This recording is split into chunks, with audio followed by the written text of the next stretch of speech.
Good morning, ladies and gentlemen. Welcome all of you to the international workshop on the research network creation of IoT for community water supply production. My name is Ratana Ngamwisisin. It is my pleasure to be the MC of today's workshop.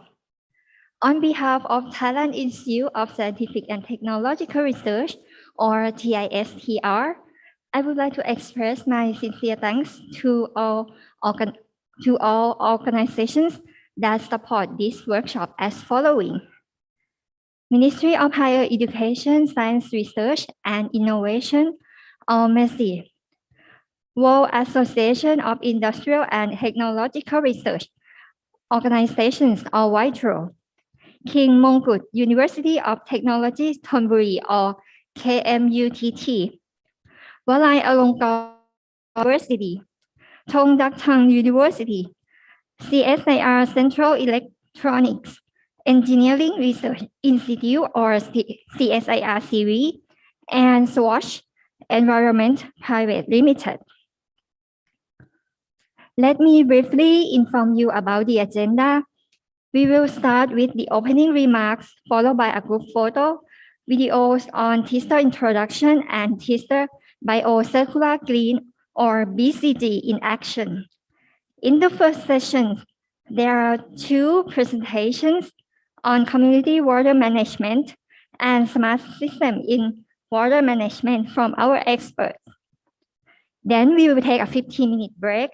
After that, we resume the second session with another 4 interesting topics on concept of IoT application for community water supply production in India, Vietnam, and Thailand. In the afternoon session, we will visit Bang Sư Environmental Education and Conservation Center. Before we get started, I would like to inform you about the housekeeping rules. The handouts are available to download by scanning a QR code on the poster. For online participants, you can click on the link in the chat box. You can type your questions in Q&A box. Please feel free to send your questions at any time during the presentation. We will collect your questions and try to answer during Q&A session. All right, on this occasion, may I have the honor to invite Dr. Prateep Wongbadit, Deputy Governor of Research and Development Group for Sustainable Development, to deliver the opening remark at the podium, please.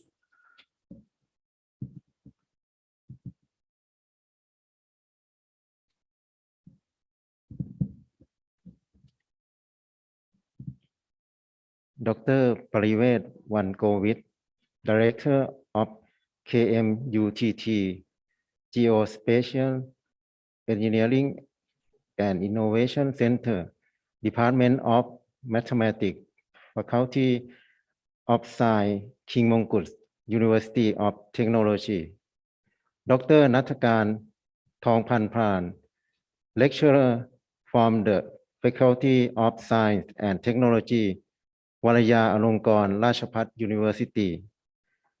Mr. Solaf Das Patnik, Managing Director, Swatch Environment Private Limited. Mr. Sai Krishna Waddadi, Scientist in Charge, CSIR, Central Electric Engineering Research Institute. Dr. Chen Thi Phuong Kuan, Lecturer from the Faculty of Environment and Labor Safety, Thong Dak Thang University.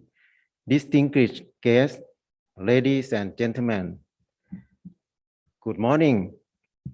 It is my great honor to address the opening remarks and welcome all of you to International Workshop on Research Network Creation on IoT for Community Water Supply Production. The objective of the workshop are to share experience on the development of production system of quality low cost, and sustainable community water supply using IoT in a shortage area by applying scientific knowledge and technology, as well as to establish an international network between Thai and foreign researchers in the field of IoT-enabled community water supply. Water is one of the necessary resources that people cannot live without it. The current situation on water in Thailand needs to be proactively prepared to deal with serious flooding that will definitely affect the water supply. There are important factors that should be taken into account when assessing the water situation so that the communities have sufficient water for consumption. Firstly, climate change. Climate change, global warming, and greenhouse effect dramatically affect to world's ecosystems and cause water crisis, intense flooding, and drought. The water situation in Thailand tend to be highly fluctuating and suffers from the risk of water shortage in many rural areas due to climate change. Secondly, expansion of urban areas. The increase of world population and residential building areas in what is one of the root cause of forest encroachment. The reduction of watershed can lead to significant shrinkage in water amount. The International Water Management Institute reported that 4 billion people in 48 countries, or 2 by 3 of the world's population, will face water scarcity by 2025 due to increasing demand of water, deteriorated water quality as a consequence of the drainage of wastewater by the community, especially Bangkok has high level of wastewater. Thirdly, flood crisis. Even if there is a rainy season that caused severe flooding, however, there is still issue on water shortage for agriculture every year. This is an effect of climate change that cause a quick flow of floods and a longer period of summer and drought. As a result, it affects agricultural use and the life of people in local communities due to lack of knowledge on water retention. Fourthly, sustainable water management guideline. The management of water quality and quantity in the short term and long term has been implemented along with the development, utilization, and conservation of water resources by relevant government agencies, private sector, and communities. The role of responsibility of sustainable water management must be systematically integrated, appropriate to current situation based on reliable data and application for practice in other areas. From above mentioned factors that affect to current water situation, we realize that knowledge on the analysis of water quality, water management, and the application of technology, such as the Internet of Things, artificial intelligence and big data are necessary and will provide community with quality, sufficient, and sustainable water supply. On this occasion, I am confident that this workshop would be a significant platform for a very fruitful exchange of perspectives and information among experts on the topic of the application of IoT for community water supply production. I look forward to learning about the positive outcomes and hope everyone enjoys the workshop. Thank you very much.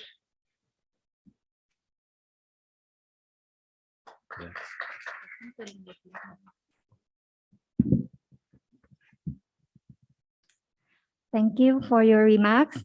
Next, I am pleased to invite Dr. Pratip and all speakers to take a group photo at the stage, please. The online speakers, please turn on your camera. I will count 1, 2, 3, and then you smile.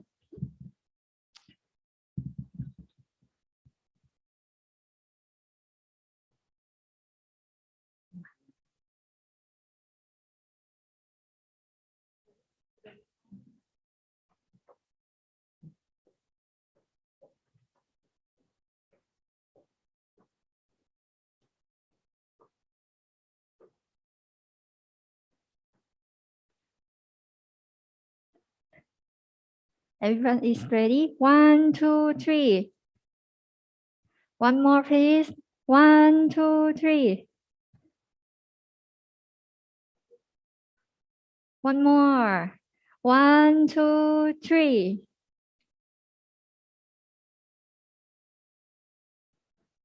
Without a facial mask. Ready? 1, 2, 3. Cheese. One more photo. Thank you so much.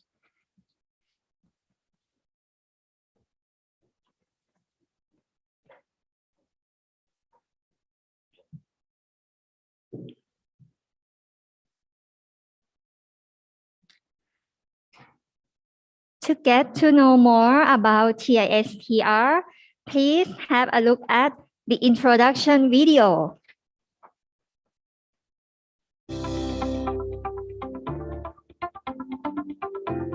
Currently, Thailand is in the midst of moving forward to become a society of innovation through the mechanism of using science, technology, and innovation to develop the competitive capacity of the industrial sector, as well as develop the people's quality of life in a concrete manner. In this connection, the Thailand Institute of Scientific and Technological Research, TISTR, a state enterprise under the auspices of the Ministry of Higher Education, Science, Research and Innovation, has the mission of encouraging research and development, disseminating technology and innovation, as well as servicing the industrial sector to comprehensively support business operators and enterprises.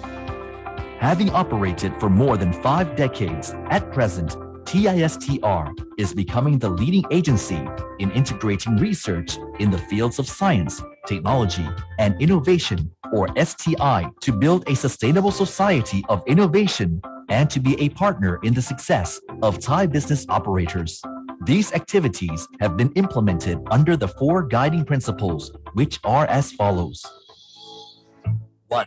Bio-based value creation. TISTR conducts research and development on the basis of biological resources, emphasizing the national target clusters, beginning with the agricultural and biotechnology cluster, which forms the basis of the Thai people's main source of employment. This cluster is followed by food processing, which adds value to agricultural produce, research and development in biofuels and biochemicals, development in comprehensive medicine, as well as biosphere reserves and learning centers, which includes the Sakerat Environmental Research Station that can welcome researchers and experts from all corners of the world, and the Lamtakong Research Station, another learning center for TISTR with regards of conservation of plant genetics, seed banks, and insects. Both stations are located in Nakhon Ratchasima province. 2. Appropriate technology. TISTR has developed technology that can be used to solve problems or respond to the needs of users, where these technologies have the forms and conditions that are appropriate for real-world use, not only in terms of the initial capital required and technological complexity, but also suitability for use in specific environments. These technologies can be said to have economic, social, and environmental benefits, while also providing employment and upgrading business operator standards. 3. STI for total solution. TISTR has provided research and development services for operators of SMEs, OTOP, communal enterprises, as well as farmers who want to develop new products, add value to, or solve problems with existing products. These activities cover listening to the initial concepts of the operators and applying this to the research and development of a product prototype and solutions for existing products. Additional analytical, testing, and cross-checking services are also provided. TISTR has innovation expert centers that can respond to the industry's research, development, and services needs, as well as the needs of the and the general community, consisting of the following: InnoAg, Expert Center of Innovative Agriculture; InnoFood, Expert Center of Innovative Health Food. TISTR has established a Food Innovative Service Plant, or FISP, at the TISTR Technothani, Pathum Thani province. This plant has attained GMP standards and is capable of processing agricultural products such as beverages, dried fruits and conserves, oil-less frying, and processing health foods. InnoHerb, Expert Center of Innovative Herbal Products. Biodiversity Research Center, or BRC. TISTR has established an innovative center for production of industrially used microorganisms, or ICPIM, to research and develop microorganisms, including building a microorganism collection to provide services and select microorganism strains, such as prebiotic and probiotic, that can be utilized in research. Furthermore, TISTR has established an Algal Excellence Center, or ALEC, to research and develop, as well as provide various services to do with freshwater algae to the industrial sector. This center is the only center in the country to provide comprehensive services in this area. InnoM, Expert Center of Innovative Clean Energy and Environment. InnoMat, Expert Center of Innovative Materials. InnoRobot, Expert Center of Innovative Industrial Robotics and Automation. At the same time, TISTR has developed research efforts to include the dissemination of technology so that the private sector and communal enterprises can adapt the knowledge to upgrade local operators' production capacity in local regions. TISTR has developed the technological infrastructure to build opportunities for farmers and business operators through access to production, post-storage technology, and agricultural product processing. This infrastructure is comprised of the following: TISTR Shared Services Center for Food Processing. TISTR Shared Services Center for Post-Harvest Technology and Mechanization Pineapple. TISTR Shared Services Center for Post-Harvest Technology and Mechanization Longan. In addition, TISTR has the following agencies that are ready to provide services to upgrade the capacity of the industrial sector: MTC, Industrial Metrology and Testing Service Center; MPAD, Material Properties Analysis and Development Center; TPC, Thai Packaging Center; RTTC, Railway Transportation System Testing Center; OCB, Office of Certification Body. Provide services in the areas of inspection, evaluation, and recognition of various international standards. 4. STI for area-based.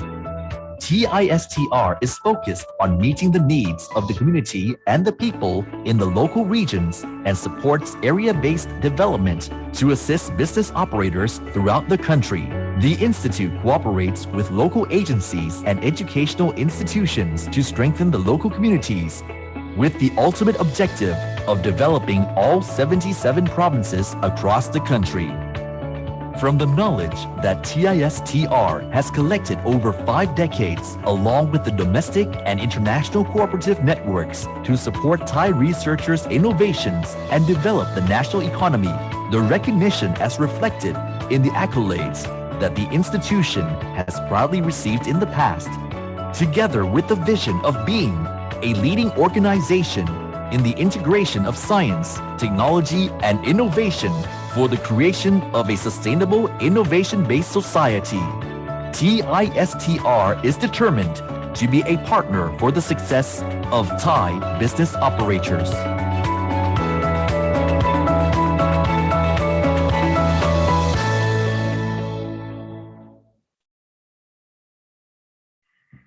And that is the video from TISTR.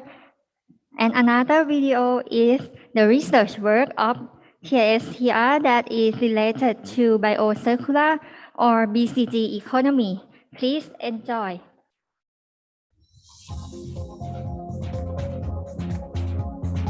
BCG is a new economic model which stands for Bio-Circular Clean Economy. The model is the government's policy purpose to drive the economic growth of the country. The policy aims to integrate knowledge of science, technology, and innovation from upstream to downstream and create value from the diversity of biological and cultural resources. Thailand Institute of Scientific and Technological Research (TISTR), under the Ministry of Higher Education, Science, Research and Innovation, conducts research and development following the BCG model in order to enhance the economy, increase the country's GDP, create jobs and income distribution, strengthen community, and be environmentally friendly. Bioeconomy TISTR maximizes the use of domestic resources to build the industrial growth of the agriculture, food, medicine, and energy. For example, the development of biotechnology production for isomaltulose sugar and innovation that helps balance the sugar level in blood suitable for diabetics and elites. Another successful case is the development of herbal products using local identity pens. TISTR, non-provincial authorities, and Lion Company have brought the local identity pens by me and Rampi to further develop to be herbal products. TISTR takes a role to conduct efficacy tests, while the local community extracts the herbs and delivers to the company.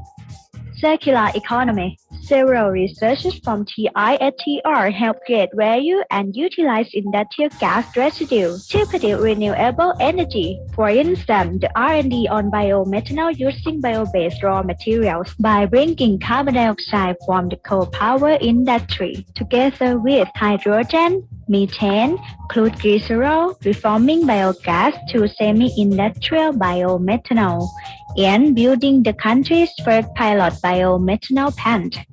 Green economy. Moreover, TISTR conducts R&D to support the green economy, starting from green agriculture. TISTR has a biobank to collect over 10,000 microbial strains for industrial use. In addition, TISTR has developed biopesticides for pest control that are safe for living organisms and environment, no toxic residue, and reduce the import of chemicals from overseas, such as BS for preventing bacterial leaf blight disease in rice, BT for eliminating coconut black-headed caterpillar, Trichoderma for controlling plant disease, such as rice bud disease, durian root rot and stem rot disease, and asparagus stem blight disease. Metallicium and Bilberry for controlling pests such as coconut rhinoceros beetle and rice bowl panthopper. The researchers from the creativity of Thai researchers will help drive the BCG model for the sustainable development of Thailand. Ministry of Higher Education, Science, Research and Innovation, Ministry of Opportunities, Ministry of Wisdom, Ministry for the Future. And that is Teaser BCG in action video. So now to kick off this workshop, the first topic on community water management inspired by the Royal Initiative Case Study of Thailand.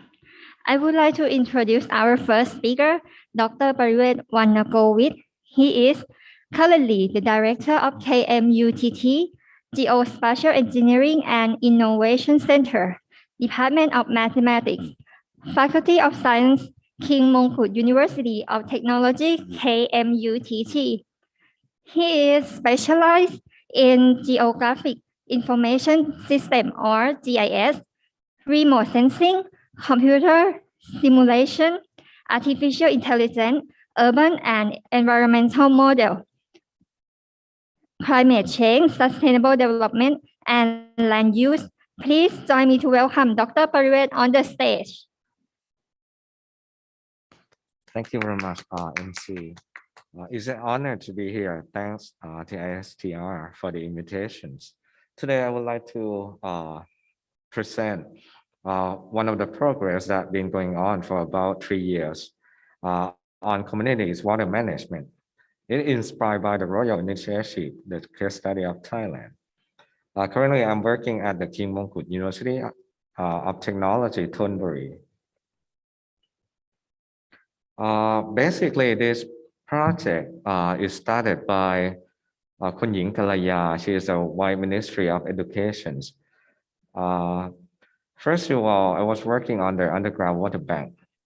And then basically, her secretaries found me online. Just pretty amazing nowadays with technology and internet. It gets started on 2019 when during the time she's a Vice Ministry of Education and she is in charge of Agricultural Institute and Technology. Basically, what she needs is the example of water management for the communities. We start on 2019 and we went to about 12 of the institute. Basically, we built an excellent center for them. I will explain what has been going on for the past 3 years and will continue for the futures for Thailand to solve the drought and flood problems. During the time on 2019, Kun Ying Kalaya Sopunpanit, she's the Deputy Ministry of Education. She played a very important role for water management policy.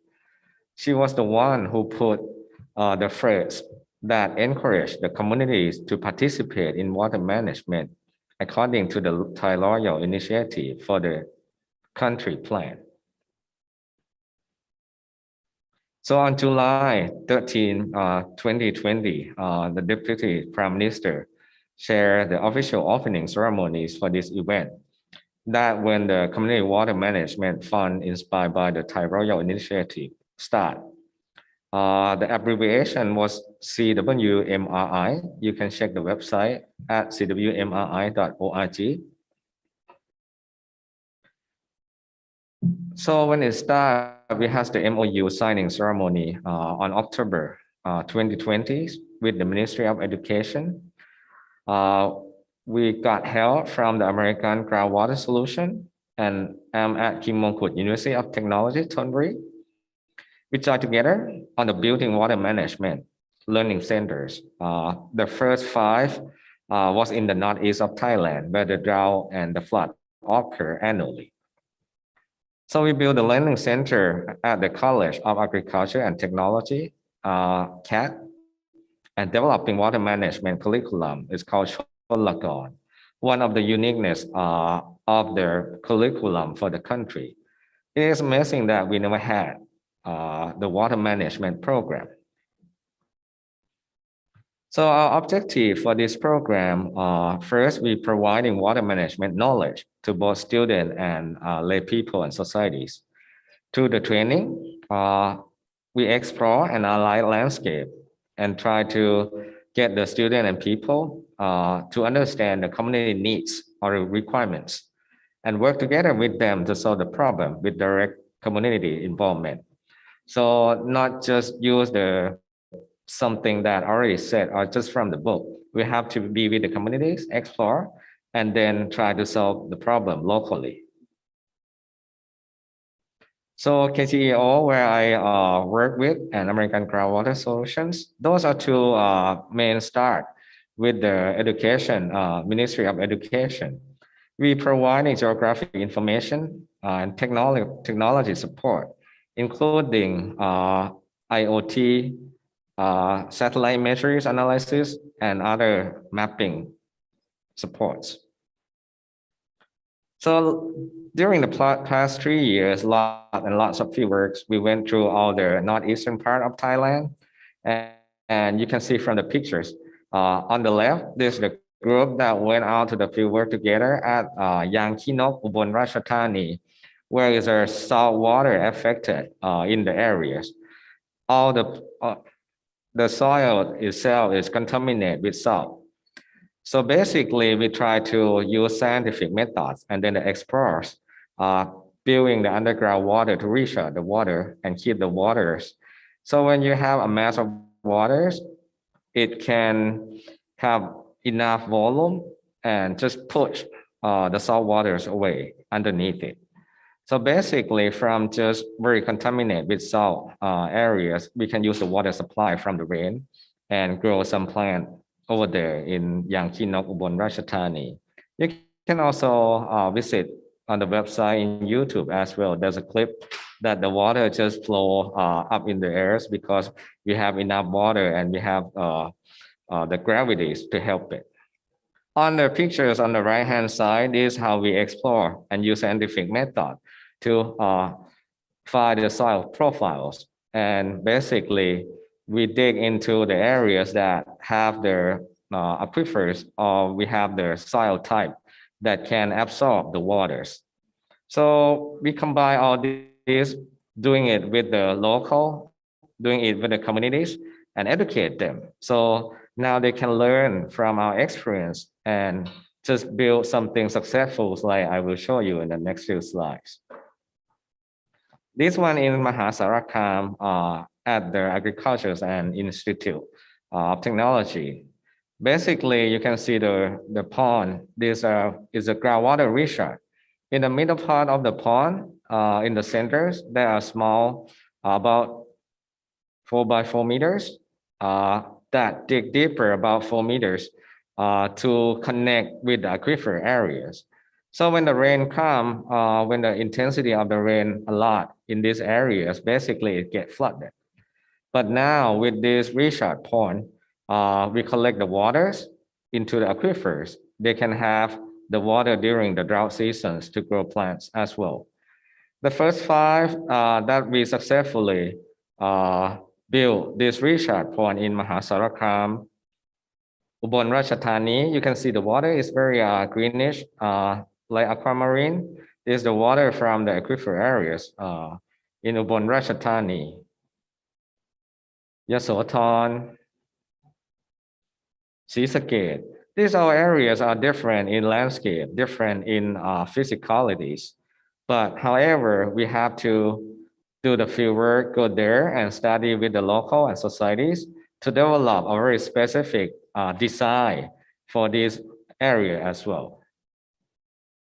So this one in Riot. The first 5 are successfully built as a study area or learning center for the cat. Now it extended to about 12 overall the country, and hopefully it can grow over in number wherever it needs help. So for the first time in Thai history, after this learning center were built, the Ministry of Education decided we should have a curriculum or somewhere to go and study on water management by the communities. This one called Sholagon, in Thai, Shon mean waters. Lagon mean work, mean active, mean doing it. So there's a program already, but it's 6 classes that are the main core for the Sholagon that we combine it together from the volunteer and expert. Some of them from university, some of them from the private organization, some of them from the government agency like Thai Meteorological, Thai Irrigation Department, Metro University, and other university that just volunteer to help and build this program together. It become a 6 core classes as a heart for this Sholagon. The first one called Introduction to Meteorological and Hydrology. Basically, we need to know the information about weathers, about climate. We collect those data, definitely. We use equipment, we need measurements. So Kun Yin Kalaya sponsor these kind of IoT applications and stations.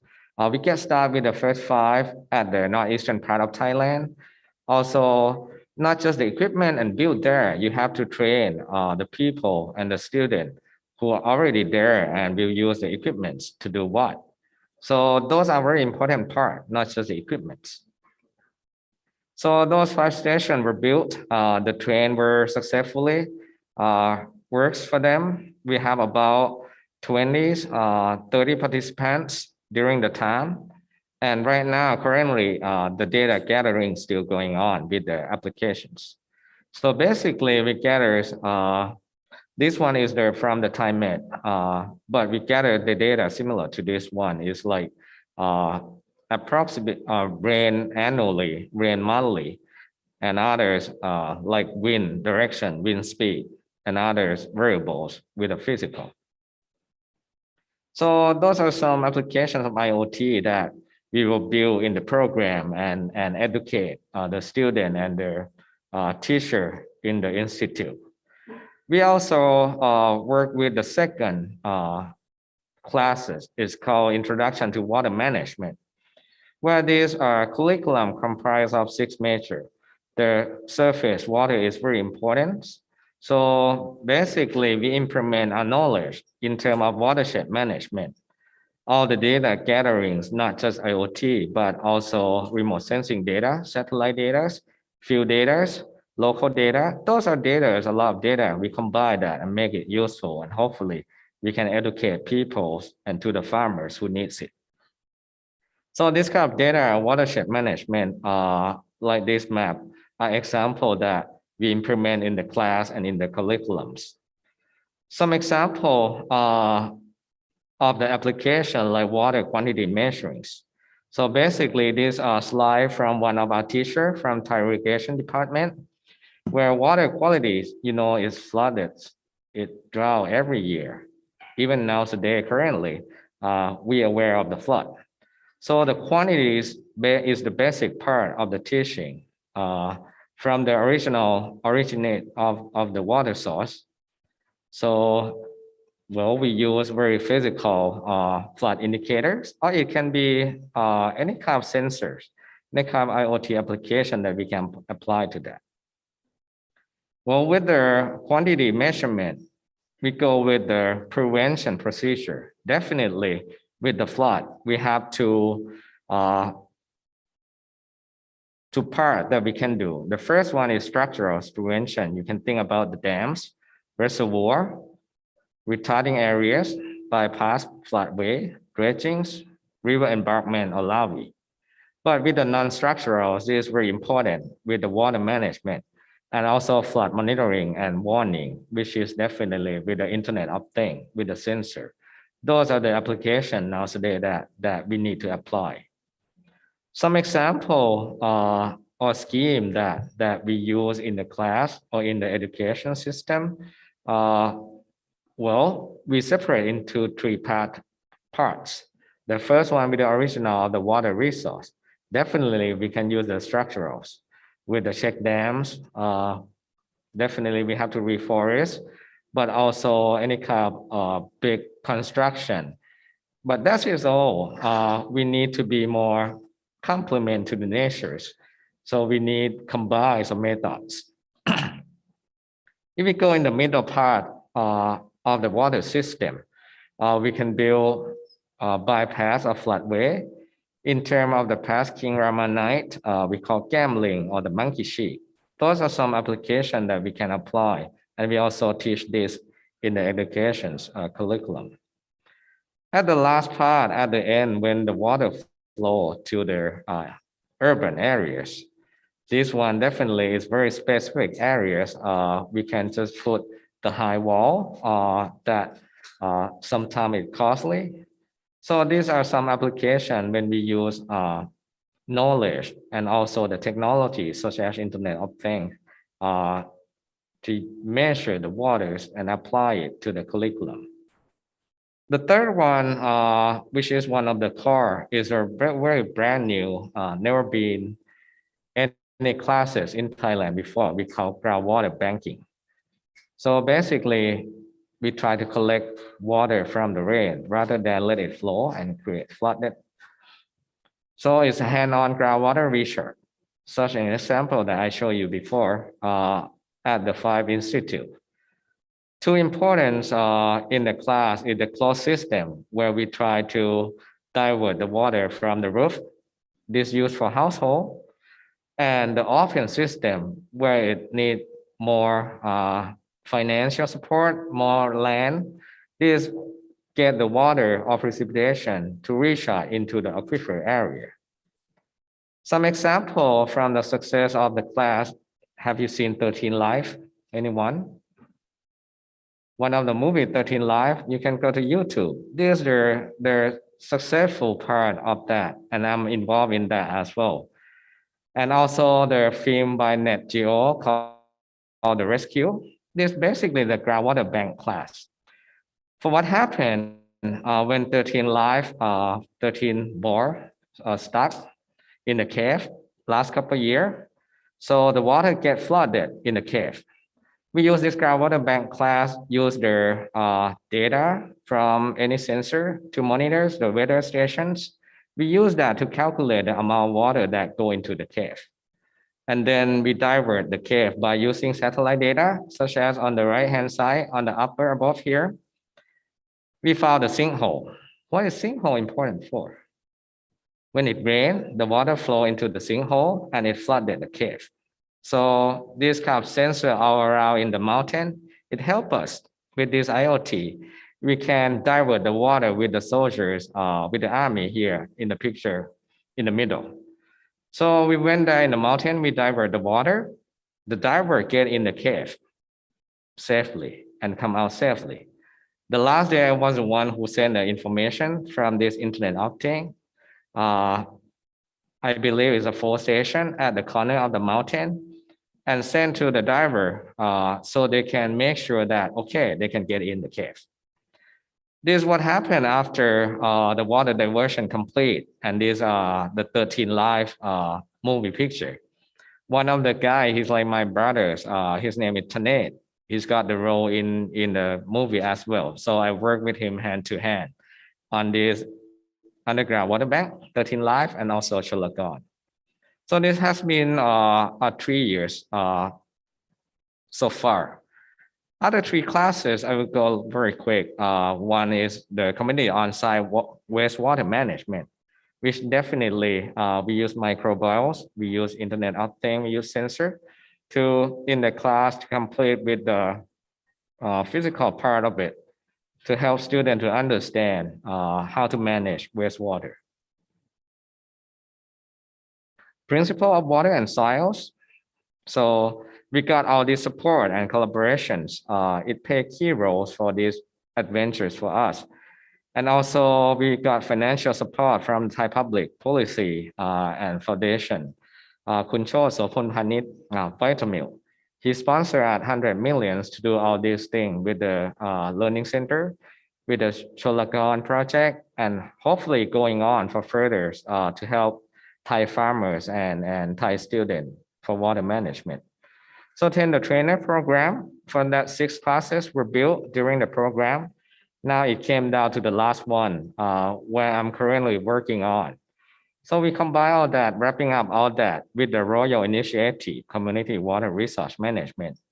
Basically, we get the keys from the past King Ramanite ideas, like know all the facts, use scientific methods, low cost, using nature to help natures, and also get communities participation to build the immune system for Thai farmer, for our people. So this class is on development, and hopefully you guys can follow up and hopefully join us for the futures. So with this program, with the futures, using technology, helping each other and get help from everywhere we can get support from. So by incorporate all key elements, what I have said before for the water management into education, the inspiration from the King Ramanite and execution from Kunyin Kalaya is only the beginning. With the continuous support, collaborations from the communities and you together, we can keep our progress in motion and work toward a more prosperous future, not just for the Thai farmer, not just for the Thai kid, but hopefully for our country to be able to compete nationally, globally as well. So at the end, it come out after 3 years project and a little bit more. So I got a book called Critical Thinking as well. From all this, we don't know the solution before, but with critical thinking, system thinking, using technology, it becomes solution finders. And hopefully you guys can see this book on the shelf and see it as well. I'm one of the co-authors. At the end, I think, thank you very much. It's open for any questions. Thank you.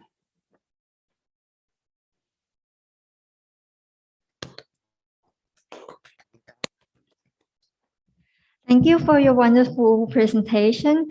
We will collect questions for you at the end of the session. Up next, the online speaker will present about smart systems in water management.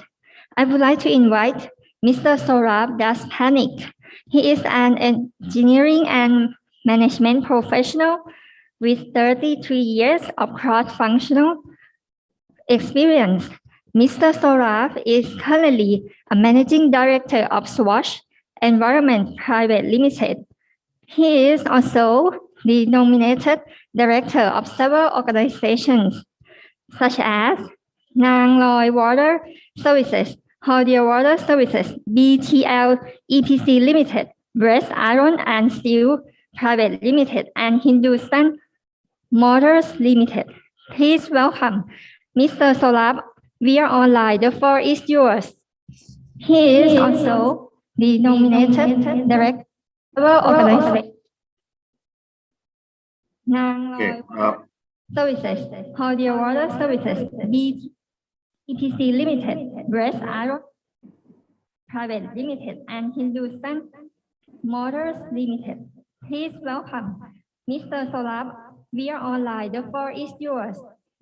He is also the nominated director. Thank you so much for your time. It's a great honor. Services, There's a lot of echo happening.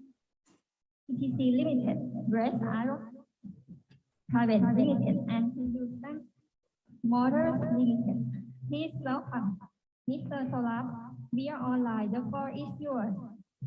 He is also Thank you so much for your time.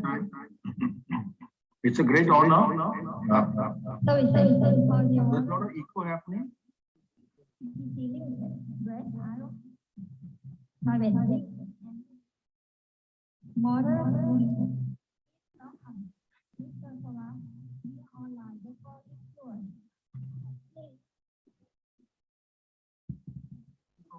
For your time. It's a great honor. Services.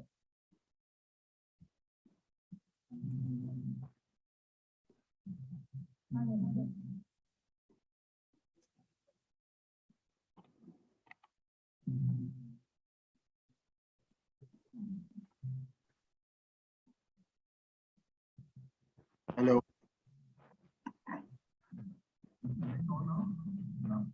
It's a great pleasure to be here today. And we would be discussing and exchanging thoughts on the smart systems in water management. I will first initially explain to you as to why we require smart systems. And my initial slides will explain to you as to how in water systems, in community water management, especially in the urban sector, and we will be discussing developing water systems with IoT and smart systems in water management. Thereafter, we will be discussing the case studies we require of New Delhi and the city of Haldia for water management. In water systems, in community water management, especially in the urban sector. Am I audible? And I just wanted to ask water systems with IoT and smart systems in water management. Thereafter, we will be the digital supply of water, the strategic essentially linking digital solutions, ensure departmental alignment across the utility, demonstrating the value of investment on return on investment.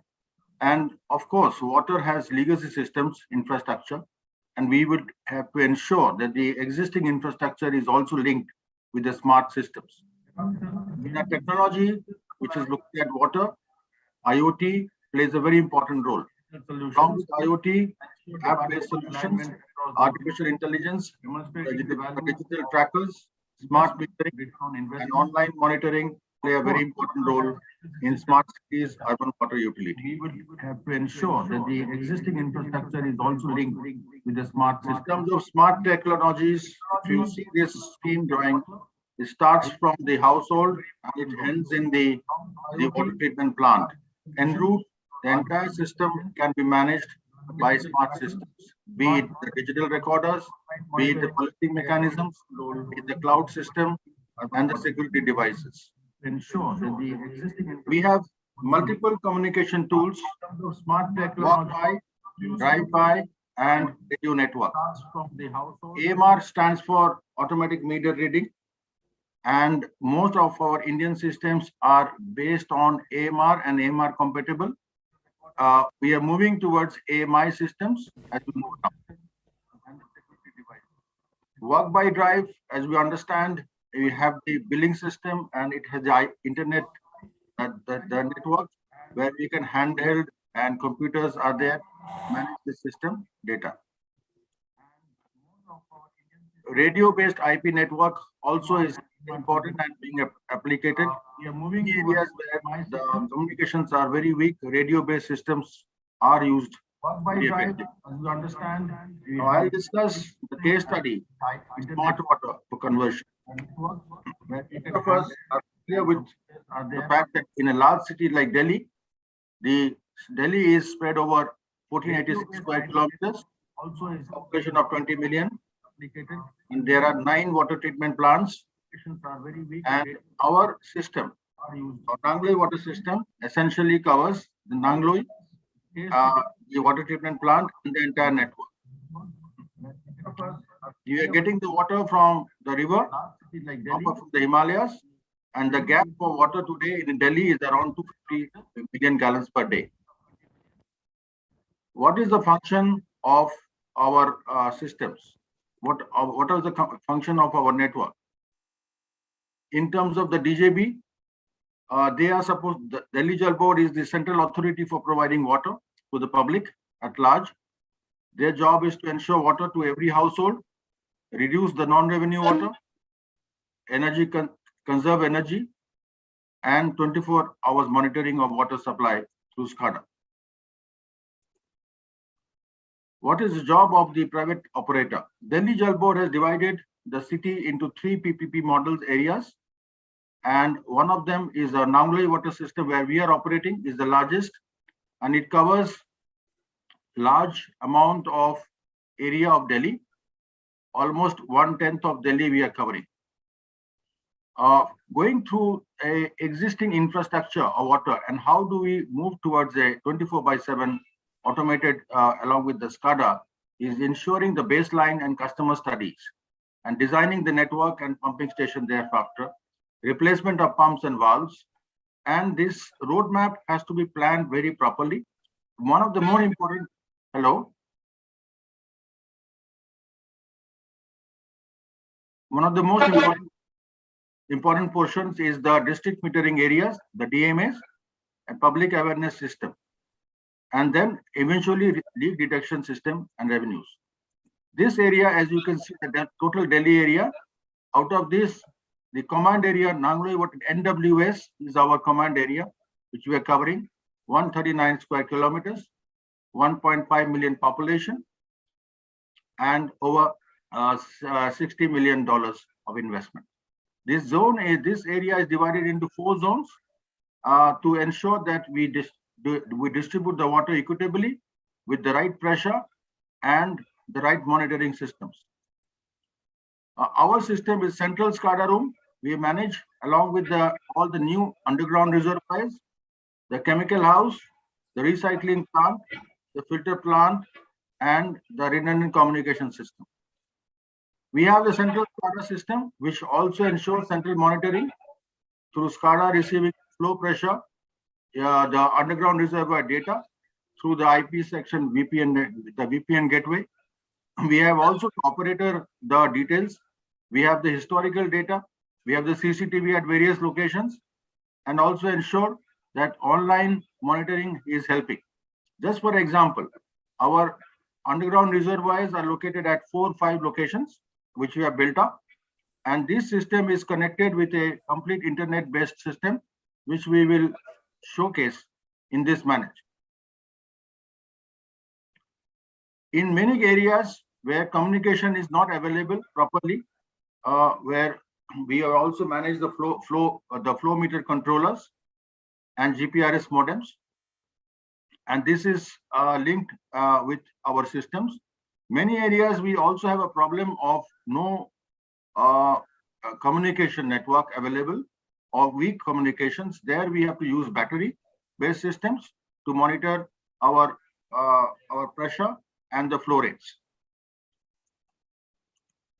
Now we have 35 district metering areas we have identified, and we have established 35 district metering areas. And over a period of time, we're converting the district metering areas into 24/7 water supply by reducing the non-revenue water also. Data coming in from the distribution mains and also the billing data into the SCADA, and from there we have the historical data, and thereafter the data is further used for non-revenue water analysis. This is a sample of a report which we are talking about non-revenue water, and this also helps in managing the day-to-day operations. There are many challenges what we find. One of the major challenges is also consumers awareness and discontinuing of online pipes. There are many challenges in terms of strength of the signal in some pockets, because connections are not very strong in many locations. So we have to use feeder and repeater stations. We also have improved as a result of this ongoing exercise. What is the improvement in this area? There has been improvement in the number of connections to 267,000 house service connections. Volume billed has increased to 100 MLD. Water losses have been reduced by 39%. In terms of revenue collection, there has been improvement, and also power cost also has been reduced, because as we all understand, power is a significant cost of water delivery. Second case is the industrial town of Haldia in eastern part of India. This is the river Hooghly, and there the water treatment plant we have set up. We are mostly supplying to the industries, all the large petrochemical complexes, including Indian Oil Corporation and Tata Power and power plants. These are 50 million gallons per day, and around 300,000 people are being also serviced through the water network. Our major cost is power and labor. This is the complete network of the water pipeline and the UGR, underground reservoir and pumping stations. We are also servicing, this is the live picture of the location, the intake jetty. These are the raw water pump house. These are the conventional old filter plants and the diffuse aeration system flotation process. This is a very new process. And these are the pumping stations which we have. This is the aerial view of our settling pond, the settling tank. The complete system is this is a legacy system, and we are trying to convert the legacy system into a smart water system. So there are many challenges. Initially, we are finding this is a 30-year-old plant, more than 30 years. So first is towards the digitization plan is manual reading collection to GPS, system-enabled flow meters to cater to real-time data. We were also looking at operation control through innovation. That means adoption of VBF drive to form a star-delta connection, SCADA system, online monitoring system to achieve high productivity and process safety. We're also looking at automation of the pumps and motors to see the least manual intervention. And we are trying to see the automation of filter backwashing system. And we think that in the next few months and years, we will be able to create a completely automated plant. What are the benefits of what we have achieved till date? We have achieved significant reduction in the non-revenue water from initially 22% to 9.8%. We have been able to increase the volume of water from average 22 mgd to 31 mgd per day. It is 31 million gallons per day. We've also been able to reduce the contamination of the water in complaints by 20%. Our customer satisfaction has increased significantly to over 95% of our customers are very satisfied. We have been able to reduce the production losses in the treatment of plant by 10% by use of the advanced chemicals. We have reduced the power consumption by 6.1% in the entire plant. And we have also reduced the chemical cost by 54%. By monitoring plant, we have also able to reduce the mean time between failure by 50%. So we believe that innovation with automation and IoT-based devices, if it is properly managed with the legacy system, old infrastructure can also be made smart, and customers benefit and the benefit to the end user utility and for better financial profitability of the plant. Thank you so much for your kind patience. We will be having questions at a later date, so I will await the questions. Thank you so much.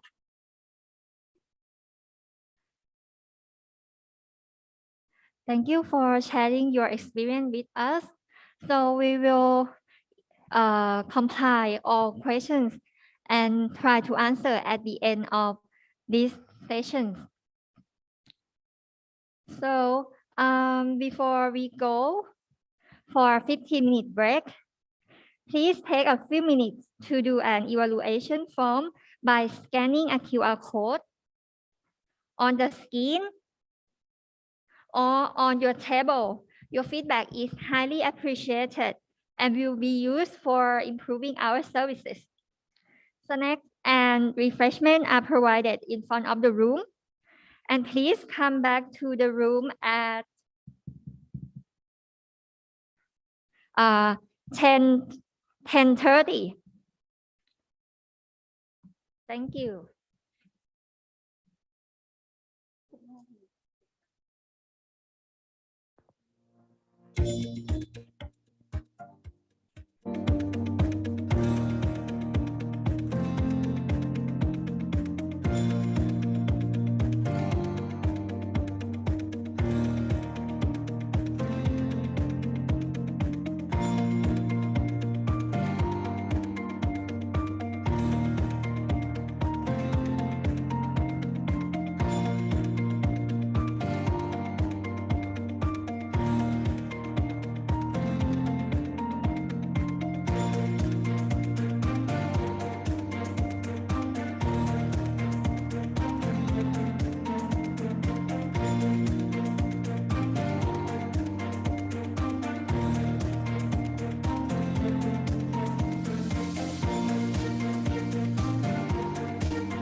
Ladies and gentlemen, welcome back to the International Workshop on the Research Network Creation of IoT for Community Water Supply Production. We will begin the second session with the topic, Problems of Communities' Water Supply Production in Urban and Rural Areas in India. May I invite Mr. Sai Krishna. He is a scientist in charge from CSIR, Central Electronics Engineering Research Institute, or CSIR series. His professional expertise is in the design and development of embedded systems and wireless sensor networks for water application, automation, water quality measurement, etc. Please join me to welcome Mr. Sai via online. The floor is yours. Yeah, good morning. Am I audible? Good. Yeah, thank you. So first I would like to thank Thailand Institute of Scientific and Technology Research for providing me this opportunity to share my views on the problems of community water supply production in India and rural areas, particularly in the context of India. I will be sharing whatever my research related issues that I observed during my research time. So the overview of my presentation is I will be discussing about the Indian context. What is the challenges that are available in Indian context? What is the current scenario in India? What are the various challenges in water supply? And what are the various opportunities? Monitoring challenges. Then what are the CSR series water technologies that are available here? So if you look into the Indian context, we are roughly 18% of the world population, and we hold less than 2.5% of the world area. So for this largely densely populated country such as India, we receive only roughly 100 to 1400 millimeters of rain throughout the year. And we are muchly, and what are the various water sources that are available for India? There are typically 5 categories: polar ice and glaciers, groundwater less than 800 meter deep, and 800 to 400 meters, and lakes and rivers. The fourth portion is the others, fifth portion is the others, which consists of soil moisture and atmospheric vapors. So to feed this country of these large populations, and also India is an agriculture dependent country. So, and agriculture is more highly water dependent sector. So we need to manage these water sources properly so that to fulfill the needs of the country, both by providing safe drinking water to each and every household. So to understand this better, actually, this is how the geographical map of the country. India is fed with various rivers which are running through the country. These rivers are either rain fed or the glacier or Himalayan region fed. And there are certain portions of the country where there is no major rivers that are flowing and there is very less rainfall. These regions were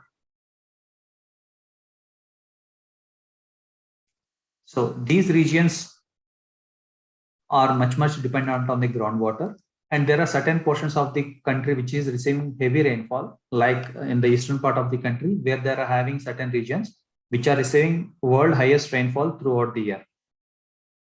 So whatever the solutions that for a community that needs to be implemented in the western part of the region may not be suitable for the eastern part of the country or the southern part of the country. I will explain this.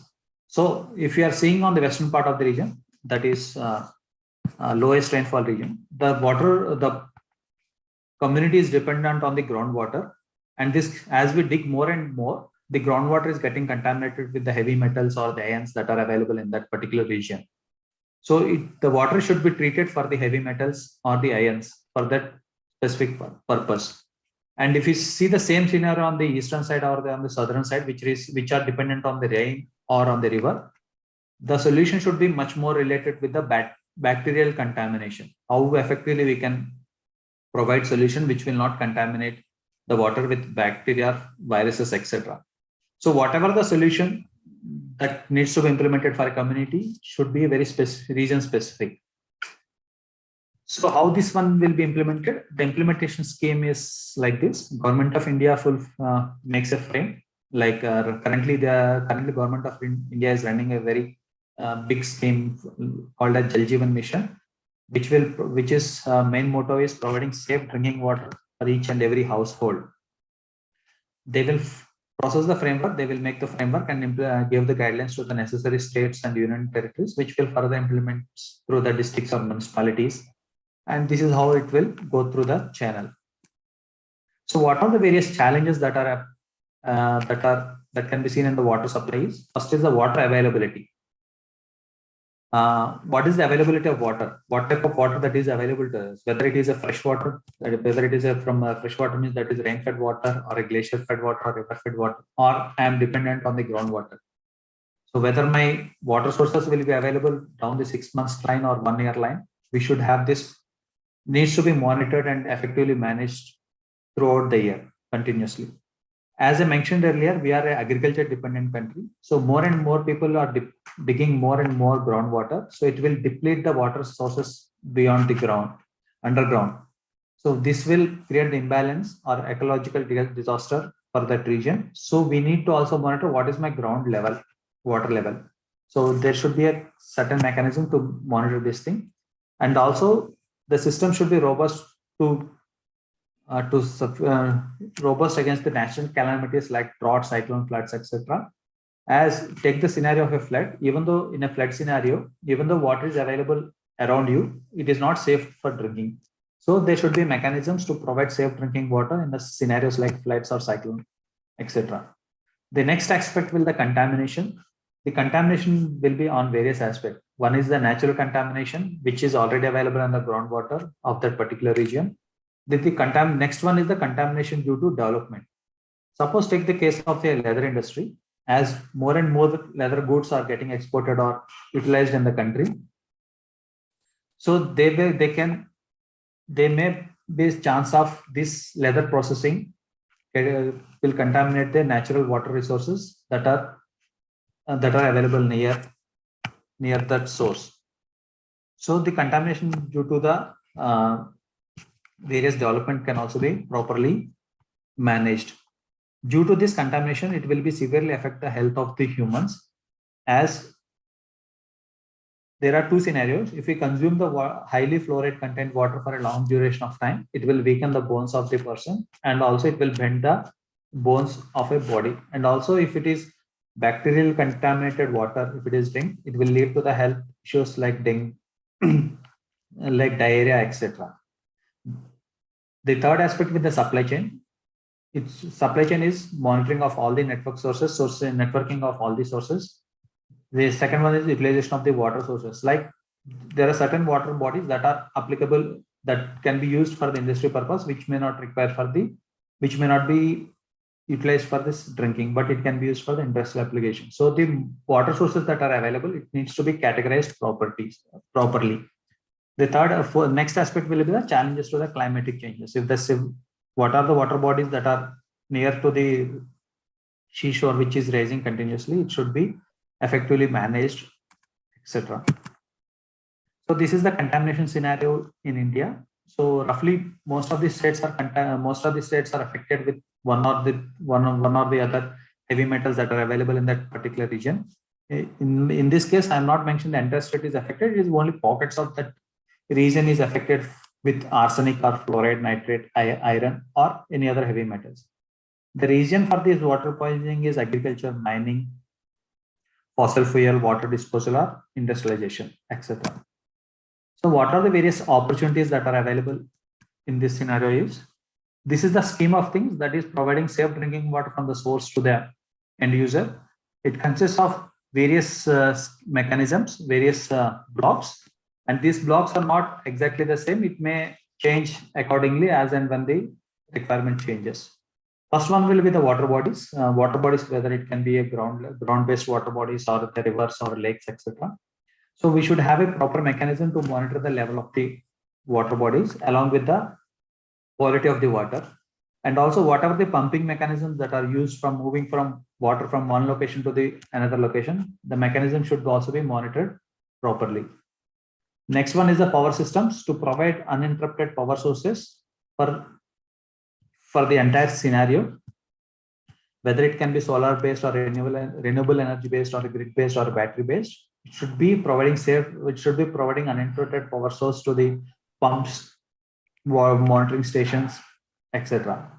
The next aspect will the sensors and systems. Presently, these systems are very few sensors are field deployable in current scenario of schemes, but people are moving from a field deployable, moving towards the field deployable solutions for measuring the physiochemical properties of the water, whether it is pH, TDS, turbidity, or chlorine content, etc. The next aspect will be the metering of the water. So currently there are very little penetration of metering or water metering in the country. Like my earlier speaker already said, they effectively they jumped roughly around 40% of metering within a span of 2-3 years. So the metering should be done for each and every household across the country. And then there will be a solution for the on-site measurement or the lab measurement. There are certain schemes, there are certain parameters, it should be done at the on-site only, because we cannot bring the samples from the field to the lab, as it will increase the work that needs to be done. The fourth aspect will be the networking. The networking will be in this aspect, sensor to sensor communication, that if you are deploying a field deployable solution in one area, it should be sensor to sensor. There are multiple sensors for the pumping, there are multiple sensors for pump monitoring or the water quality measurement. There should be proper networking between these devices, and these devices networking to the gateway and from gateway to the cloud.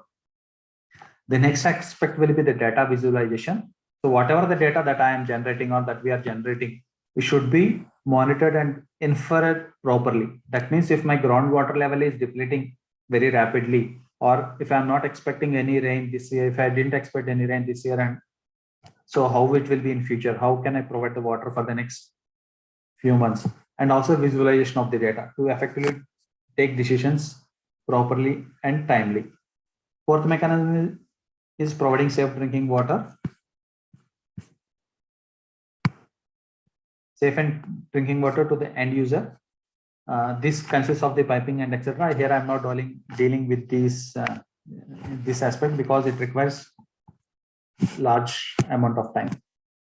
So what are the monitoring challenges to this scenario is, presently, as I mentioned earlier, there are certain regions of the country which are contaminated with the heavy metals like arsenic, iron, nitrate, etc. And also there are certain regions which are contaminated with the fluoride and high TDS levels. Currently, there are solutions that are available, field level solutions that are available for few parameters, not for all. But there are solutions that are available field level using a chemical kits, but they're having their own monitoring challenges. Like these chemical kits are dependent on the operator. Like as these chemical kits on the color-based information, different persons will see the color or different persons will perceive the color differently. So this information may mislead to various users. And also these charts will degrade along with the time. And these entire process is a manual in nature. So maintaining of records and etc. will be a tedious process. The other issue with these chemical kits are false positives and false negative results due to color matching errors. And rural India, which is still 65% of the population lives in the rural part of the country, needs a very cost-effective solution, because these solutions needs to be done by a trained engineer. So which is not a viable solution but to cover the 65% of the Indian population. So what the country is moving or the world is moving is a spectroscopic based solutions, where there is a chemical reagents that are available, and the spectroscopic platform can be consists of various UV visible or NIR based solutions. It will take the water quality and it is mixed with the reagents, and the visualization is done on the smartphone or on the mobile app or on a tablet. So on-site analysis can be done. If a village is having 5 water bodies or 5 sources that are providing water for the entire villages, we can do the checking of 5 water bodies on site itself. And we also geotag the information along with the date and time stamping. And these solutions are independent of any light variation. Like if it is a chemical kit, if it is in a dark light or in a dark scenario or in a very bright scenario, the reading of chemical bit, it is a very tedious process. And also single electronic system can be used for various heavy metals based on, because it is a smartphone based control or an app based information, we can easily control what parameter we want to monitor accordingly. Based upon this information, clustering of the similar data can be done on the web based, so that it can be easily retraced to understand what are the regions that are affected with the various contaminations in the region. So the solutions that CSR series provided,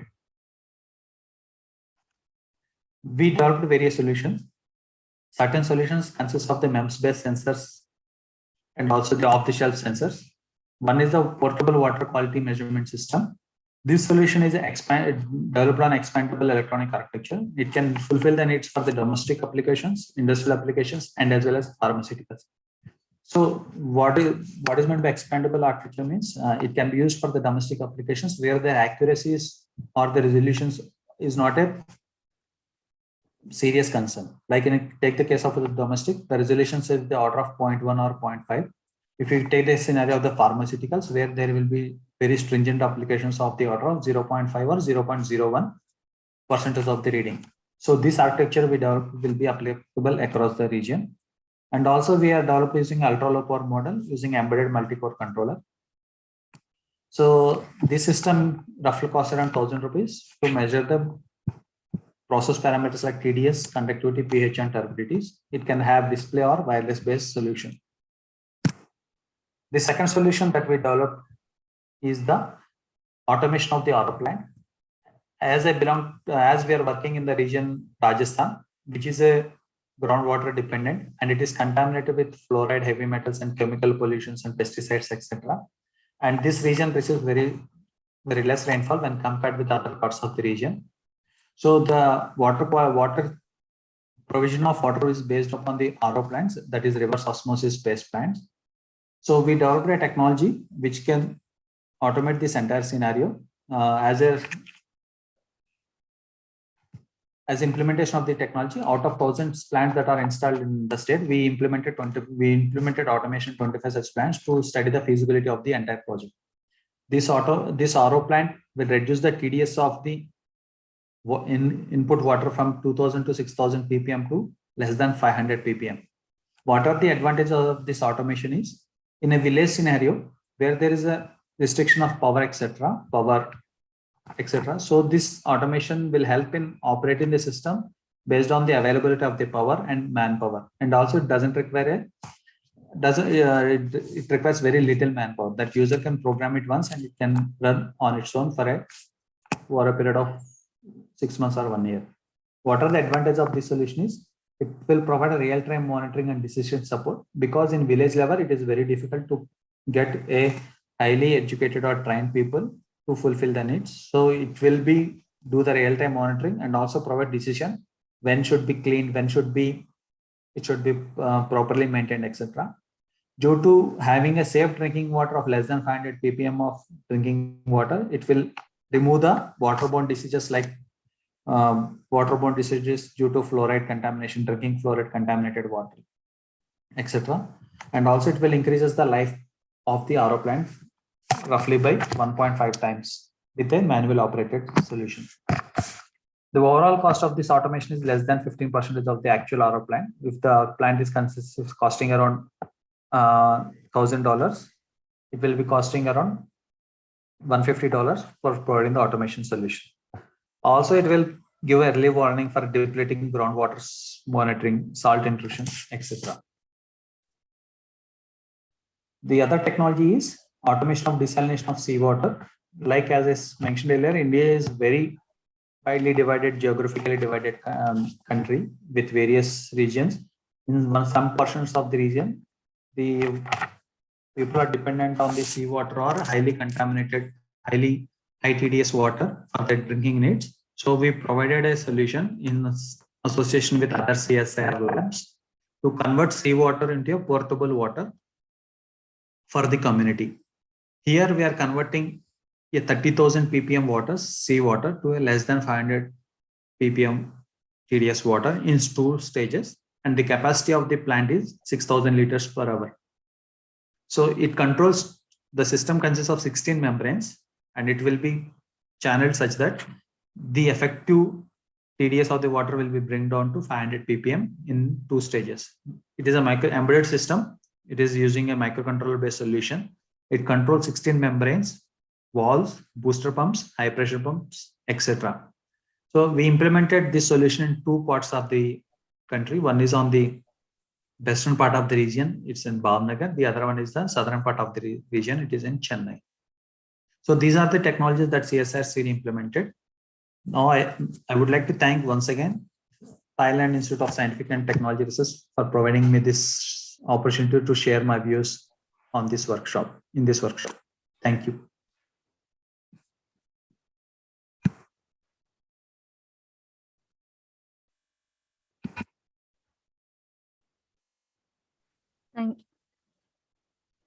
Thank you very much for your presentation. And for the next presentation will be concept of IoT application for community water supply production in Vietnam. May I invite Dr. Trần Thị Phương Quan. She is currently a lecturer from the Faculty of Environment and Labor Safety, Thong Duc Thang University. Dr. Trần Quan has experience in wastewater treatment, environmental protection, and engineering. Please welcome Dr. Trần Thị Phương Quan on the stage.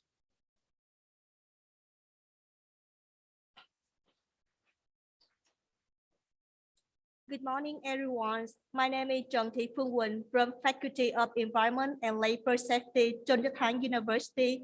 It is my pleasure to be here to present the concept of Internet of Things application for community water supply production in our country, Vietnam. My talk today is divided into 4 parts. First, I would like to briefly introduce about the water resources and quality in our country, then move on to water supply and sanitation service provision in our country. And final, give 2 case studies about the application of Internet of Things for water supply and management. The first case should be Vietnam first Internet of Things water monitoring station to improve water quality and living health in one of the largest aquaculture zones in our country. The second case should be one of the biggest water supply company in Ho Chi Minh City, where they apply the GIS, Geographic Information System, combined with WaterGem, the hydraulic system, to manage the safe water supply and prevent water loss. As you know, Vietnam is a country in Southeast Asia with an area more than 300,000 square kilometers and a population of 96 million, the 15th most populous country in the world. Vietnam borders China to the north, Laos and Cambodia to the west, and share the maritime border with Thailand through the Thailand Bay here, and to Malaysia, Indonesia, and Philippines through the South China Sea. Our capital in Hanoi, in the north of Vietnam, and the largest city is our city, Ho Chi Minh City, in the south of Vietnam. We have the tropical monsoon climate with rich rainfall. Surface water is the primary water supply sources in our country, with the total average annual surface water discharge around 830 billion cubic meters per year.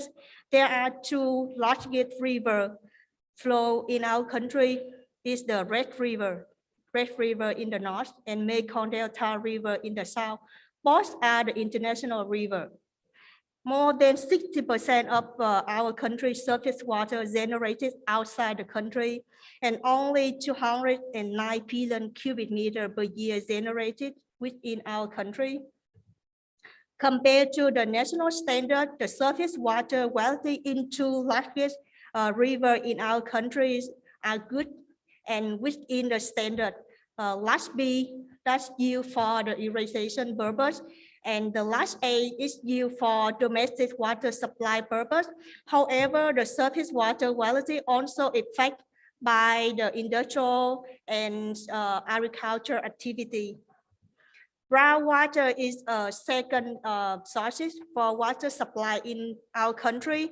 The total potential exploitable reserve estimated nearly 60 billion cubic meter per year. This is plentiful, but less than 5% of total reserve are exploited. Why? Because you can see here the map of arsenic pollution in our country. The arsenic concentration from Mekong Delta here and the Red River Delta here is very high.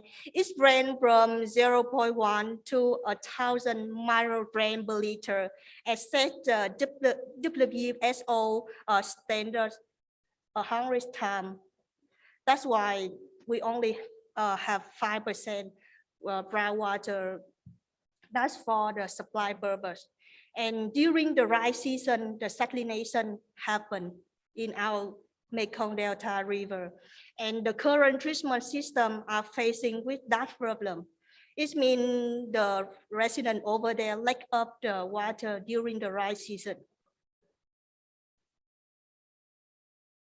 And next, I would like give you an image about the water supply and sanitation service provision in our country. In general, water supply market belong to the government. It means the responsibility for water supply and sanitation is shared between 3 departments. For the urban water supply and wastewater is under Ministry of Construction. And for the rural water supply is under Ministry of Agriculture and Rural Development, whereas the rural sanitation and hygiene promotion is under Ministry of Health. It's the overall image of our water market. And now I would like to give you a case study about the first Vietnam Internet of Things water monitoring station deployed to improve the water quality and living health in Xuân Đại Harbor, Phú Yên province, one of the largest aquaculture zone. It is the first Internet of Things monitoring station, was built on 2020. And in this system, they able to test the water quality every 5 minutes and send to the real analyze. So here is 7 parameters were analyzed by this system, including water temperature, dissolved oxygen, pH, acid, ammonia, salinity, and turbidity. This system also can able to send an alert to the remote sensor, remote user when the water quality accept the standards. And this is the first one. And right now we have more IoT monitoring station. The newest one is in Vũng Tàu province. That is the project cooperation between Korean side and our government. And our faculty also went there to train for the officer how to operate the system. So the second case, I would like to introduce you about one of the biggest water supply company in the south of Vietnam, Ho Chi Minh City. We call it the Chợ Lớn Water Supply Joint Stock Company. This company supply water directly to household in district 5, district 6, district A, and Bình Tân district with an area more than 82 square kilometers. They manage more than 1 million meters of byline level 3 and more than 290,000 water meters with 140 DMA district meter area. So in their system, they input the SCADA and building information to GIS system. And here is all of the system and software that's used in their company. Why they call Chowa, which Chowa is mean Chợ Lớn Waterco company. GIS is mean the Geographic Information System. For this system, this able to manage the property and water incidents. For the WaterNet, this software able to manage the pressure and flow through on the supply network. And they also have Chowaco, is the software to manage the customer information. And here is the interface, the web interface of Chowa GIS. You can see for the property management function, you can search for the all information that you input. Example, the tank, the vent, water fountain, water meter, DMA, distribution by ratio tower. And for the incidents management function, you can have the image about the total incident happen at a specific location at the day and who found us, and the status of the incident is already fixed or ongoing or undergoing. And next is the also show YGIS, but the mobile interface, and is able to record the water network feedback from the customer or internal request. It also allow assessment when requesting troubleshooting. They can share the get job and view job information on the mobile device, and we can search filter on request for any incident information. And for the WaterNet, the function of WaterNet is monitor the ratio flow throughout the network, monitor the consumption at each household water meter, and also calculate the DMA loss. And they also able to export the hourly and daily pressure and flow, or the average data of pressure and flow. The inputs for WaterNet information will be include information of pH, chlorine, turbidity at 10 monitoring stations. And they also have 158 logger to control the pressure as a disadvantage on the supply network, and another 250 data logger to control the pH, to control the pressure and flow as the DMA. And how is the interface of WaterNet? You can see here, when you click to a specific location, you will know the day and time and the pressure and the flow at that location. And or you also can see the average flow and pressure in the web interface or the mobile interface. And WaterGem is a hardware modeling software that's able to analyze and design, also optimize water distribution system.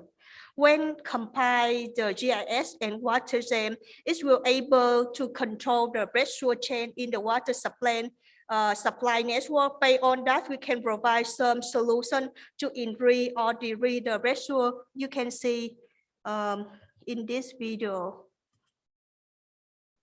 the change of pressure in the water supply network by the combination of GIS and WaterGem.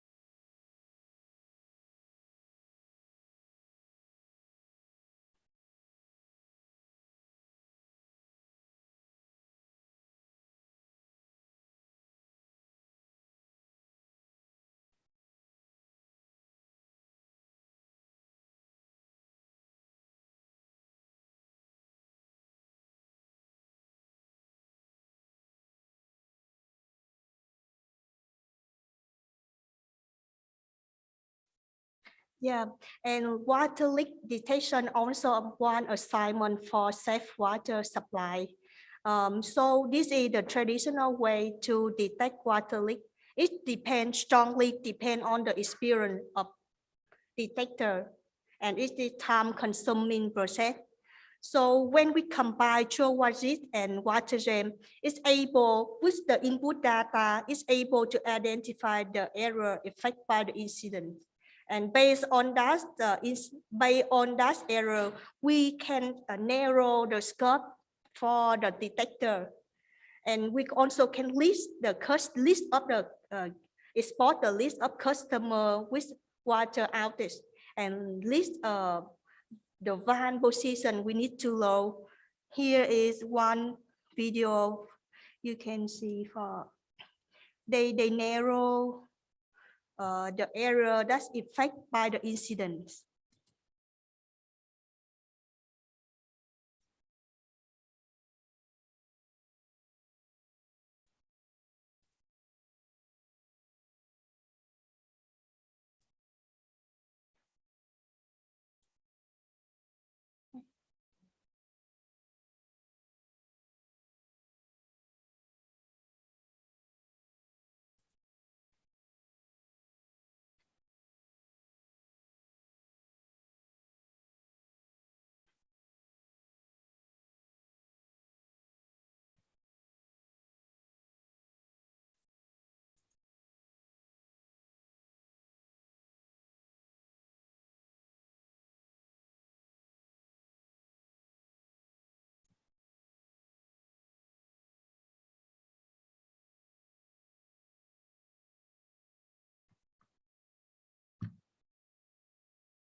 Sorry.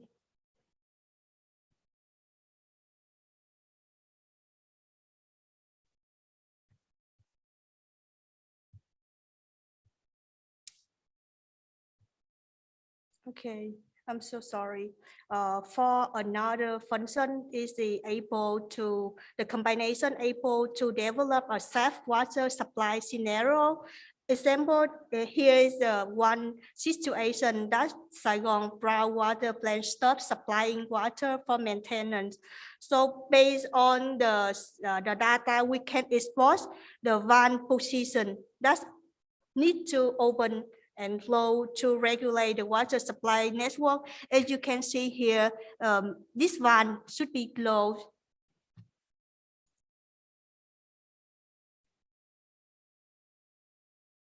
And the green one, it should be open for water supply network. And they also indicate the location of centralized water intake point. So it means when we combine two software together, it's a very powerful system for water supplies management. But to let the system work smoothly, we need to input the correct data, and this is the time consuming. So because it's in the software, so they cannot handle everything. It also depends on our input.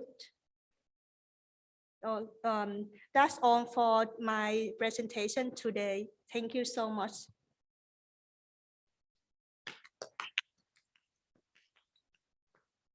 Thank you very much for your informative presentation.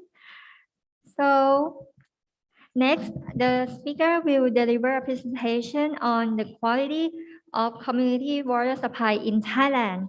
I would like to invite Dr. Nathakan Thongpanpan, lecturer from the Faculty of Science and Technology, Walai Alongkorn Ratchapat University. Dr. Nathakan is specialized in wastewater treatment, environmental planning, environmental management systems, ecotoxicology, bioindicator, and energy recovery. Please join me to welcome Dr. Nathakan on the stage. Morning, everyone.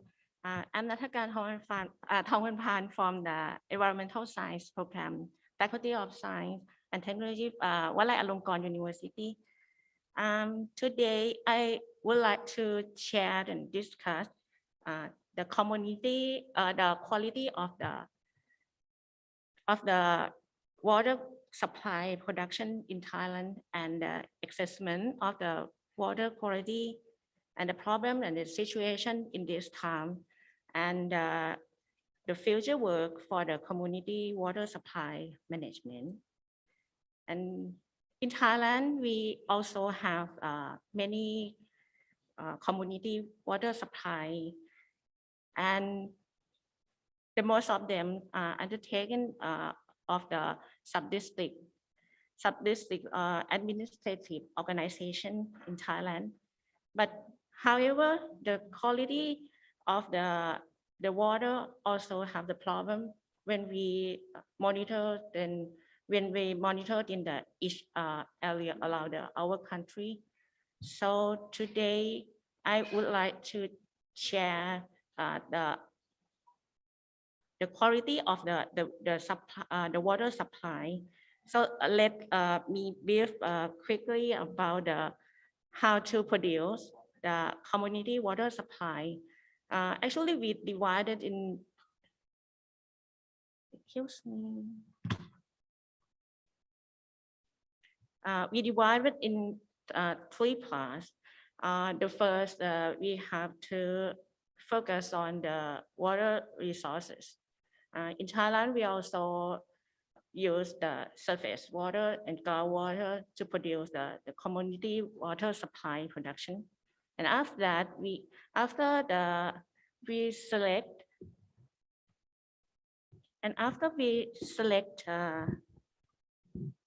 the water resources.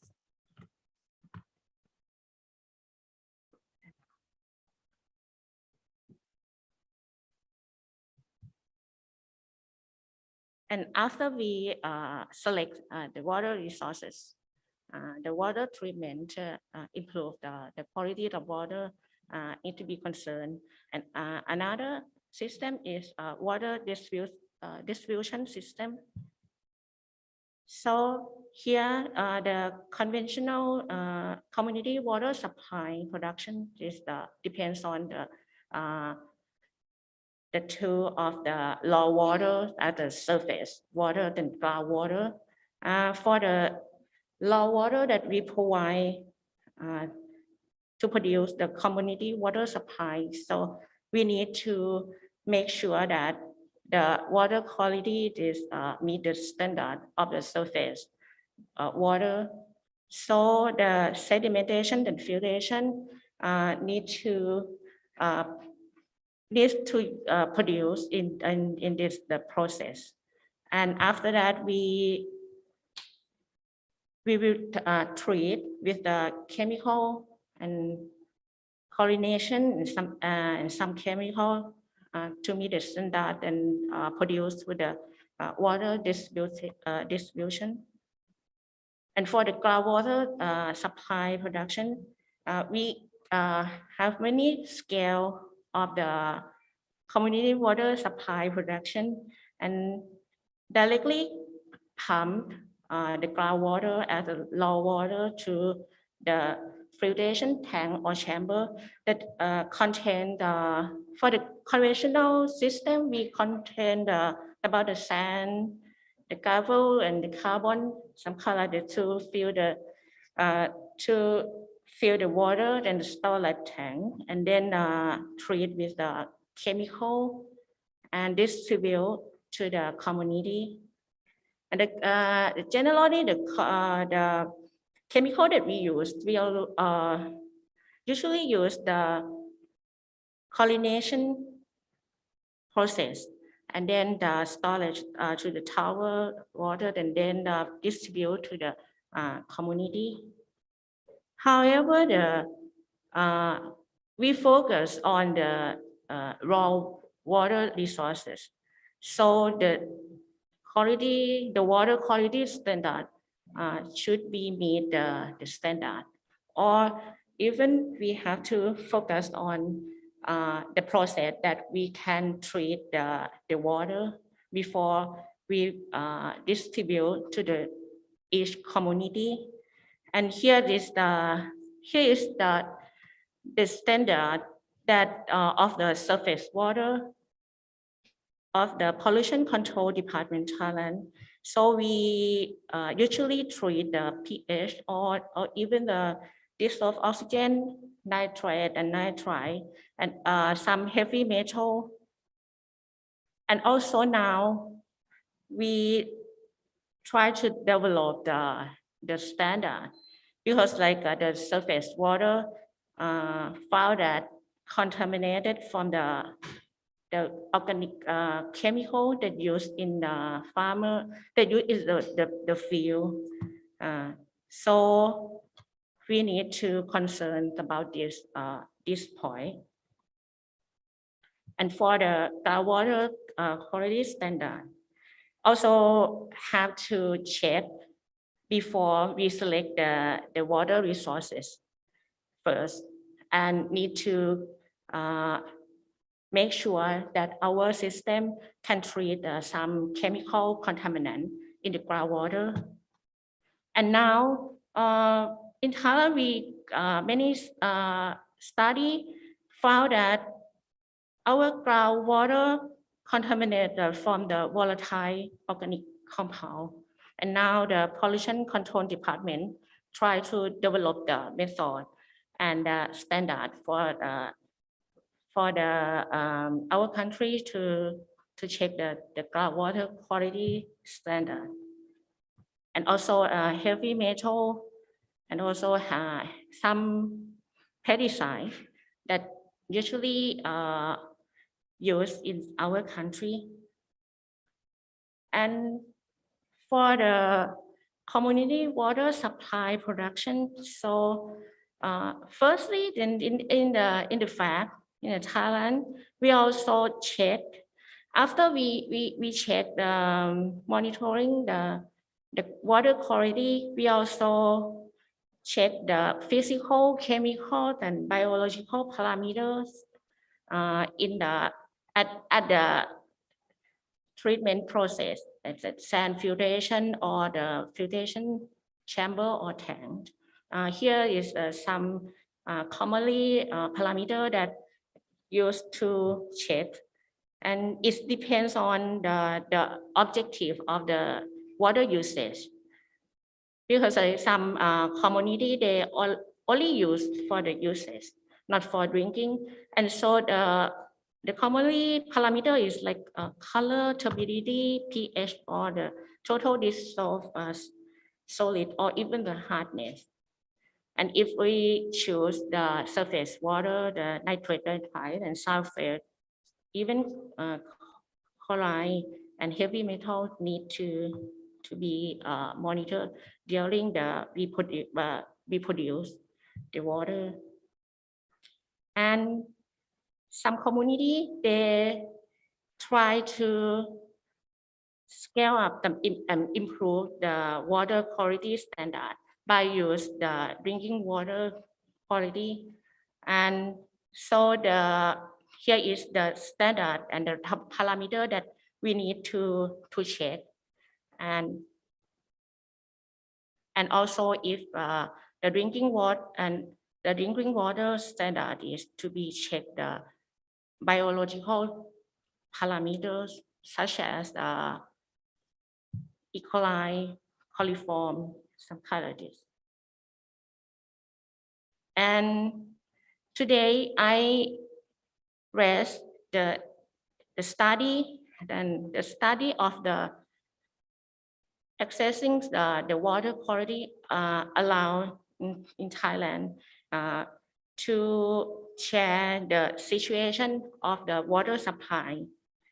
Because like when we talk about the water supply, the quality, the problem that we found that the water resources, even the raw water or even the water at the household or at the filtration tank also found the contaminant from the variety of the chemical. And here is the study of the water quality in the rural supply in the northern Thailand, Nakhon Ratchasima province. They check the raw water and the storage tanks and household water, and even the compare between groundwater and surface water. From the results show that the raw water found exceeds the limit of the standard of the surface water. It means that the water may be contaminated from the household activity. The parameter that exceeds the standard is biological parameters, foul E. coli, and fecal coliform. This can tell us that it's infect from the human activity. And another the study here is they checked the groundwater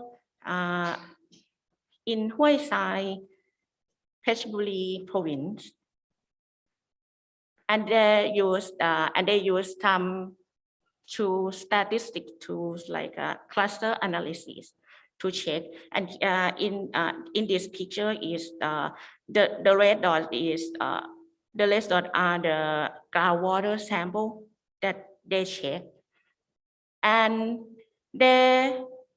from the study, they found that the groundwater allow here contaminated from the chemical such as the fertilizer and some pesticide that the farmer used to grow the pineapple. So it means that now our water resources contaminated from we call emerging contaminant. And here is another case from Bang Pakong River, Chat Cheong Sao province. They collect the surface water near the paddy field and found that many emerging contaminant. Emerging contaminant is including pharmaceutical and personal care products that we use in our life, or including the pesticide or herbicide that we use, and found that in Bang Pakong River, found that very high of the medicine we call the antibacterial and the deed that one of the herbicide that the farmer used in the field. And when we check at the tap water and found, even we found in the very small value, like a nanogram per liter, but also found in the tap water near Bangkok, and found, and here is we call that emerging contaminant. That's also including the medicine or the personal care product or pharmaceutical, or even the coffee that we drink every day. And this is a situation that like contaminating the surface water and groundwater in this time. And another case is the pesticide contaminated in the drinking water from the artificial well. Here is the south of the Thailand. They checked in the artificial well, and they found the organic compound, organophosphate pesticide in the well, and higher than the standard of the groundwater. So for all the cases, we found that the quality, both surface water and groundwater in Thailand also got contaminated with the emerging contaminant. And this is the big issue that could impact to the human health. So actually the technology that we use, if in the company or in the industrial sector, we also use the ozone or reverse osmosis membranes to treat the water. But however, in the community, a small community, the technology are also pretty high and expensive for some local community or the rural area. So now the researcher try to research about the biomass, turn the biomass into the biochar, and use instead of the activated carbon or granule carbon to absorb or treat the wastewater treatment, and also try to develop in the laboratory scale to treat the organic chemical compounds such as the herbicides, pesticides, and fill in the tank and try to fill in the tank. And so now so many research study try to set, but only in the laboratory scale. But however, if the biochar application is work for the future, is the good point, because we can lower the cost of the treatment, and it's more suitable, proper, more than use the expensive membrane and suitable for the local community as well. And actually, for the future community water supply management, we need to cooperate in the many sector, and at least the technology that we study or research, or even the training, education, and also the cooperate with government agency could be cooperate and knowledge transfer to the community to achieve the sustainable water management in the future, because the water quality or even the water quantity is related to the human health in the aspect of the food, water, and energy nexus. So for today, I would like to share about the situation and the quality of water in Thailand this time, and we could apply the Internet of Things to check and to tell the people about the water quality this time. Okay, thank you.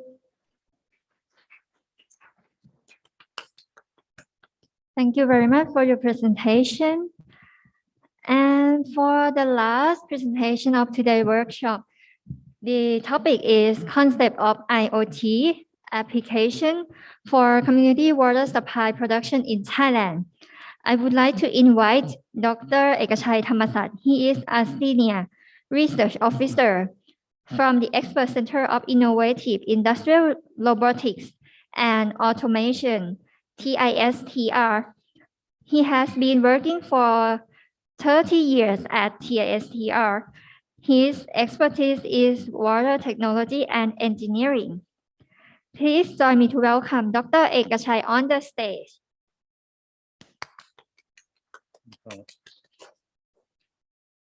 Good morning, and thank you for introducing me. As we don't have much time, so let's go into the topic. The topic is concept of IoT application for community water supply production. First, let's talk about IoT. IoT, or Internet of Things, is device that connect or exchange data with other devices or other systems over the Internet. It functions connectivity, data collection, data analysis, and action something. For me, I would give an importance to connectivity. Sensors installed on any machine measure parameter and interfaces to a control device. Then the control device program the logic or logic of data transmission program, program input or output, and program modules to connect to Internet. So this is the connectivity. Then Data collection from the sensors is automatically saved and sent to a server or cloud storage. This data will not be useful if we do not proceed. Therefore, data analysis proceed the data into information. Then the application in the form of dashboard in real time inform us to make a decision or to take an action.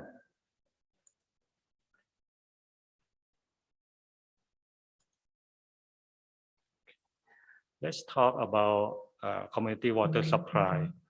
Community water supply using underground water is a system designed to pump water up through the water filtration system before distributing to the community. However, community water supply production must always measure parameters and maintain equipment as appropriate. But in some areas, the water supply do not meet the standard. This may be due to lack of monitoring and maintenance.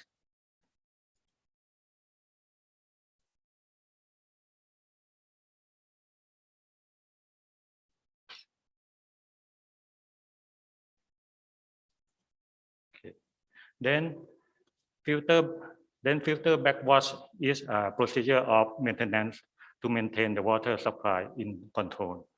However, community water supply in some areas do not backwash regularly due to lack of information or planning.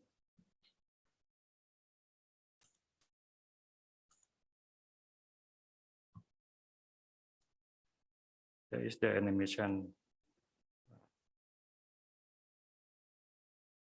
This is the procedure of backwashing.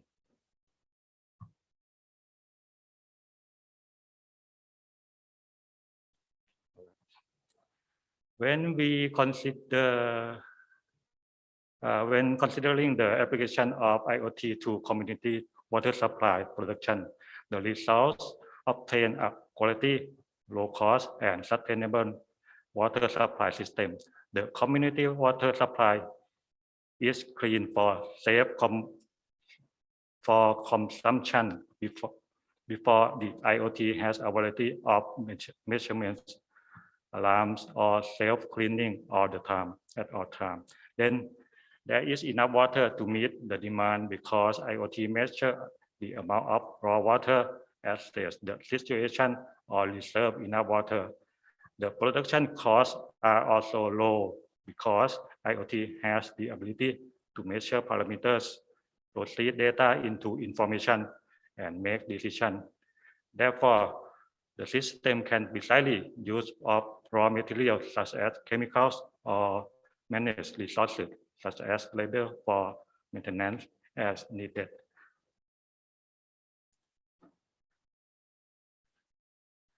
This is the model that our team developed to explain IoT for connectivity, for data collection, for data analysis, and for actions. We interested in the measurement. So for connectivity, some sensors are available in the market, but some are not or maybe costly. Therefore, sensors developed by ourselves must be necessary, and image processing may also be a choice. After the data collection and data analysis and action may be taken. For example, if pH, chlorine, or turbidity measurement is in control, just distribute water to the consumers. But if the measurement is out of control, stop the process and backwash. For connectivity, we need sensors. In general, sensors function to transform physical energy into electrical energy and then convert to understandable value like pH, chlorine, or turbidity. For example, in this model, we apply electrical sensors to measure parameters like pH, chlorine, turbidity, volume distributed, and volume in the tank. In this case, we cannot find the sensor to measure the volume of water in the tank directly. However, we use a distance sensor instead to measure the level of the water multiplied by the area of the tank. Then we can get the volume of the water in the tank.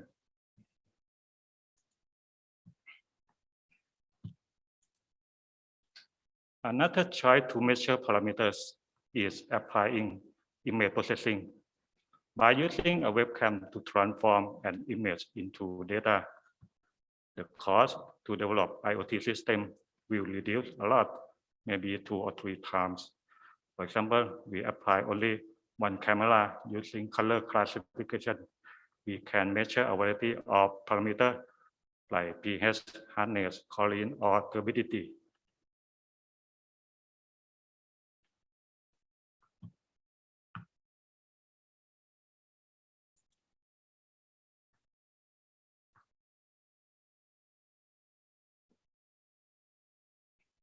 And for another example, by applying OCR, optical character recognition, we can measure the amount of water distributed each day.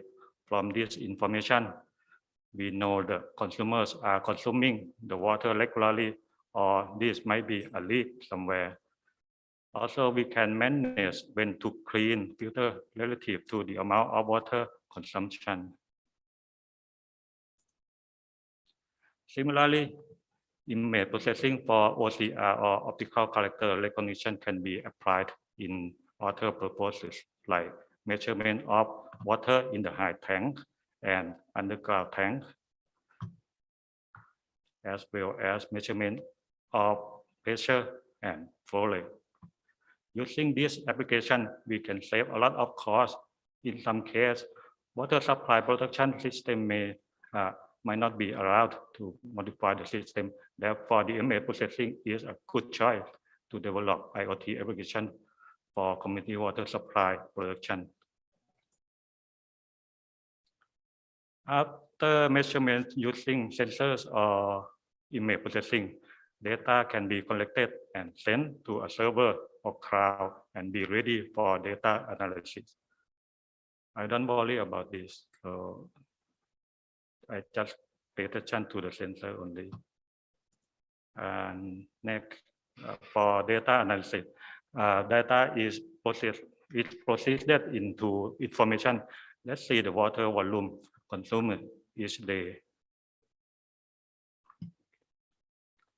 The average is about 293 cubic meter.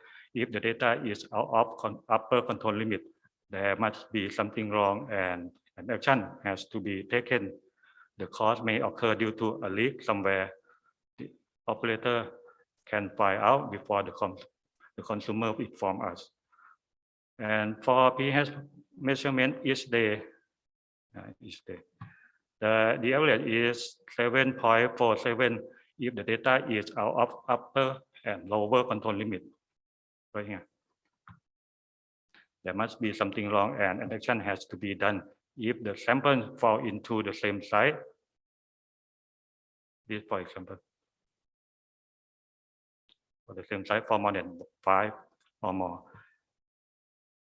this, like this, okay, in the same site like this, there might be an uptrend and then out of upper control limit in the near future.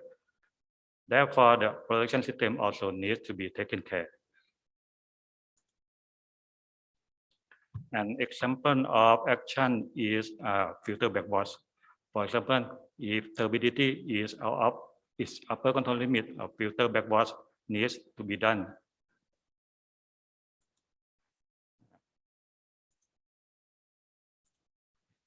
In this case, for water supply, if the process is in control, water will be distributed to consumers.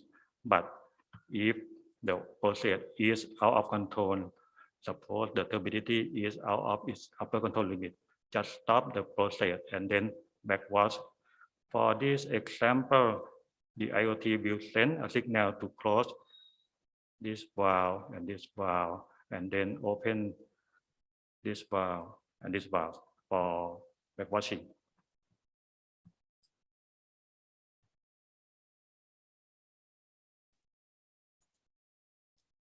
All right. In conclusion, what we need for IoT is connectivity using sensor or image processing or whatever you like, interfacing to microcontroller, PLC, or any device you like to send data through internet.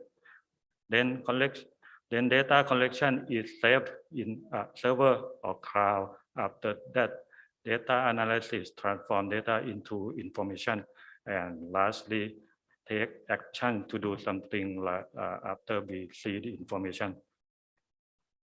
For current community water supply, there is no predictive maintenance and there is no quality control, or maybe once a year. Therefore, IoT application with community water supply production will result in real-time monitoring, predictive maintenance, and quality control if the process and action need to be done if the process is out of control. Thank you very much. Now I'm ready to take the question from you all.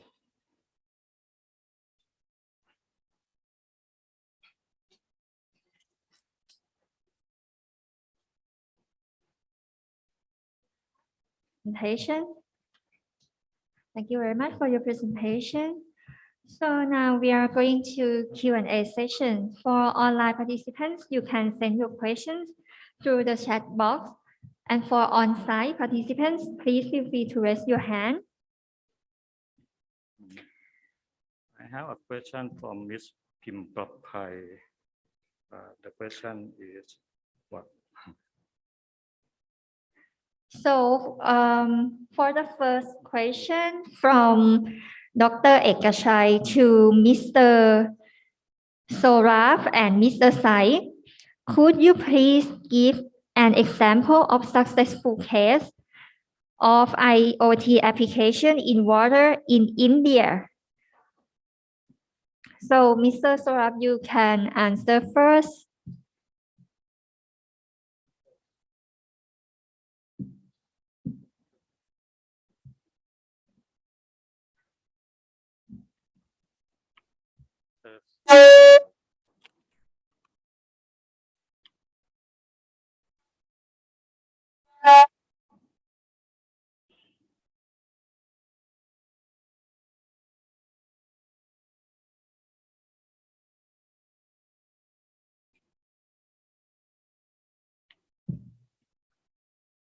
Please allow me to repeat a question again. This question is for Mr. Soraf and Mr. Sai. Could you please give an example of successful case in IoT application in water in India? Okay. Yeah, may I take this question? Yes, sir. You go first, then I will share Okay. my experiences. As I explained in my case study, in the Nangloi Water Services, Swatch, our company, and Veolia of France has formed a joint venture to have a 24/7 water supply under PPP project for 15 years with the Delhi Jal Board. It is one of the largest PPP 24/7 project experiment, where a large area of the Delhi Jal Board has been given out to the private sector operator for setting up and modernize and upgrade the existing water network and also expand the network. Now, in the specific example with reference to the IoT and smart network for the waterworks and water utilities in India, New Delhi could be a good example of a transition from a legacy network to a modern smart network. But this is work in progress as more and more areas get covered under the current district meeting area, which I mentioned to you, that the district meeting area, the zone There are 4 zones, and the 4 zones are further subdivided into 35 district fitted areas and then further subdivided into sub-DMAs. We are able to monitor the reasonably accurately the night flow rate, because at night, if there is a leakage, then there is flow happening mostly. And also during the day, we are able to monitor significantly, or the data is updated to our central control system through the pressure loggers and the electromagnetic flow meters. I can also share with you the dynamic nature of this entire network, which also helps us to manage the flow rate at the tail end. Because as you understand, sometimes the people are pilfering the water in the pipeline in the immediate vicinity of where high pressure is available, resulting into leakages, and the lower end of the pipeline network are not getting adequate pressure. For that, we are also monitoring the pressure drop at different locations and trying to help in this context. There are other smart utilities in India, like Orange City at Nagpur, where there is a significant modernization of the old network at Nagpur Municipal Corporation.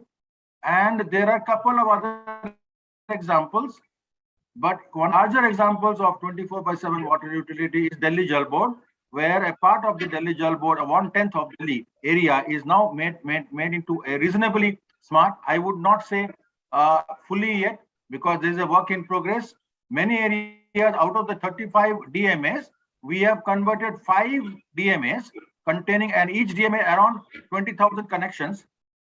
We have converted to 24/7 and full-fledged monitoring of the pressure loggers and our flow meters onto the SCADA, and UGR movement is happening. But we have to eventually reach at 35 DMAs, and eventually our target is to reduce non-revenue water to below 25% also.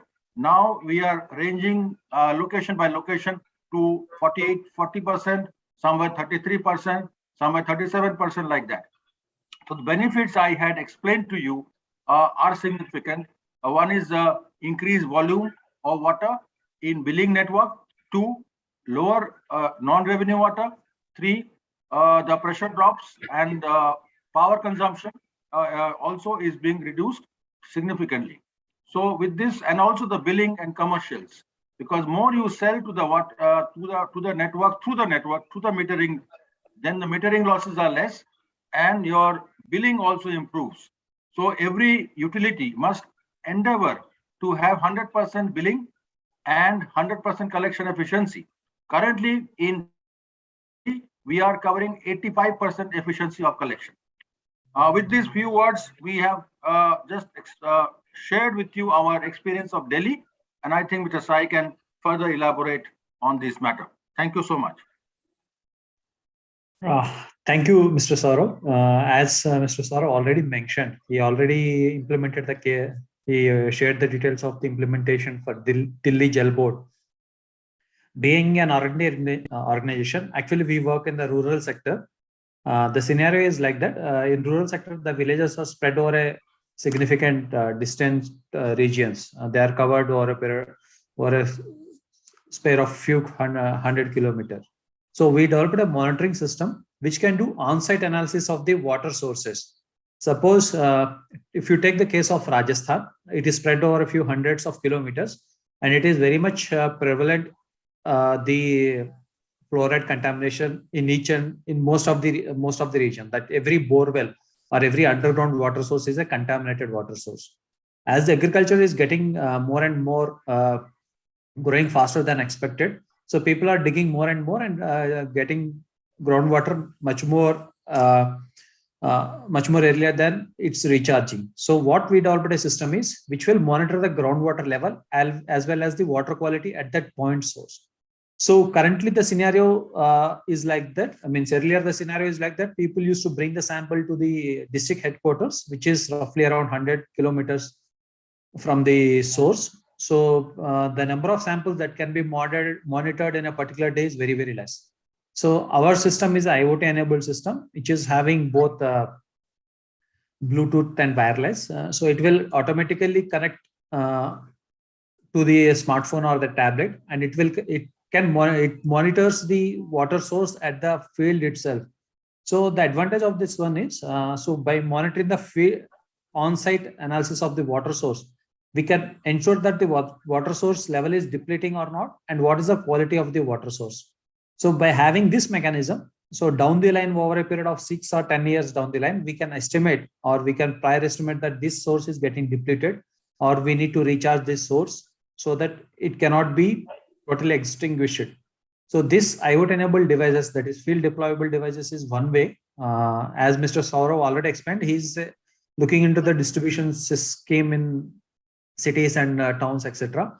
Here we are dealing with the rural villages where we can identify the sources which are getting depleted or which needs to be recharged whenever there is a rainy season, or what is the exact water qualities. If it is the contaminated water source, we can identify it, and we can make sure that the information is passed on to the villagers so that they can be aware of this source water is not pure. So be away from it, and they can save money on their health. As I already mentioned in my presentation, health is one serious concern. If you drink the contaminated water like fluoride or arsenic or any nitrate, it will lead to the decay of bones, etc. So that is again a concern for the government, because it again needs to spend humongous amount of money to make sure that each and every person is healthy. So these field deployable IoT devices, whether it's a physiochemical parameters monitoring or heavy metals monitoring, etc., will make sure that what are the sources that are available is up to the standards of the WHO or the Bureau of Indian Standards. So I hope actually these two answers, one for the city level and the other one for the rural sector, will answer your query. And how actually IoT will help this community-based water quality monitoring much more effectively and efficiently. Thank you. Thank you so much, Mr. Saurav and Mr. Sai, for sharing with us the successful case in India. So the next question for Dr. Ekashai. How can the participating countries of this webinar, Thailand, India, and Vietnam, work collaboratively to complement each other in the future? Thank you for the question. The reason that we have a meeting today because we want to create the network for the research. So after today's meeting, we will keep in touch among India, Vietnam, and Thailand to develop a proposal, and maybe we can get the funding from any agency, like I don't know, our ministry or any agency like international agencies, international funding the agency. Hopefully we will work together very soon. All India, Vietnam, and Thailand. Thank you very much. Thank you very much for your answers. I would like to add so I also have the demonstration about sensor and image processing. If everyone on site interested, so let's visit our demonstration right over there. Thank you very much.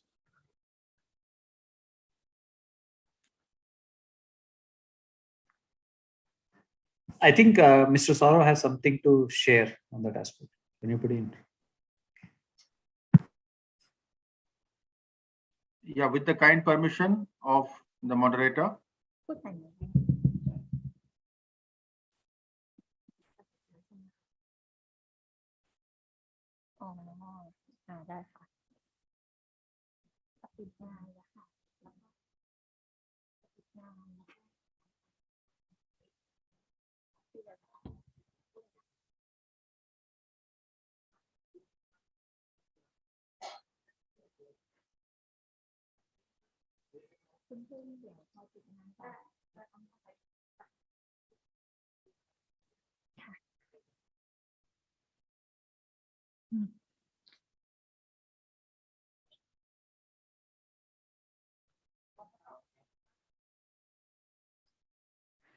So in the afternoon sessions, participants who register to attend the site visit at Bang Sue Environmental Education and Conservation Center by TISCR vans. The vans are waiting at the first floor of this building. Last but not least, please do an evaluation of this workshop by scanning a QR code on the screen or on your table so that we can improve our workshop in the near future. And for lunch boxes are provided in front of the room. Thank you very much for your time and participation.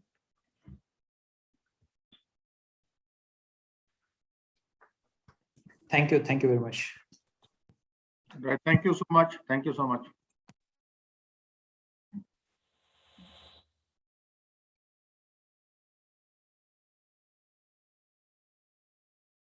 เดี๋ยวลำดับต่อไปนะคะ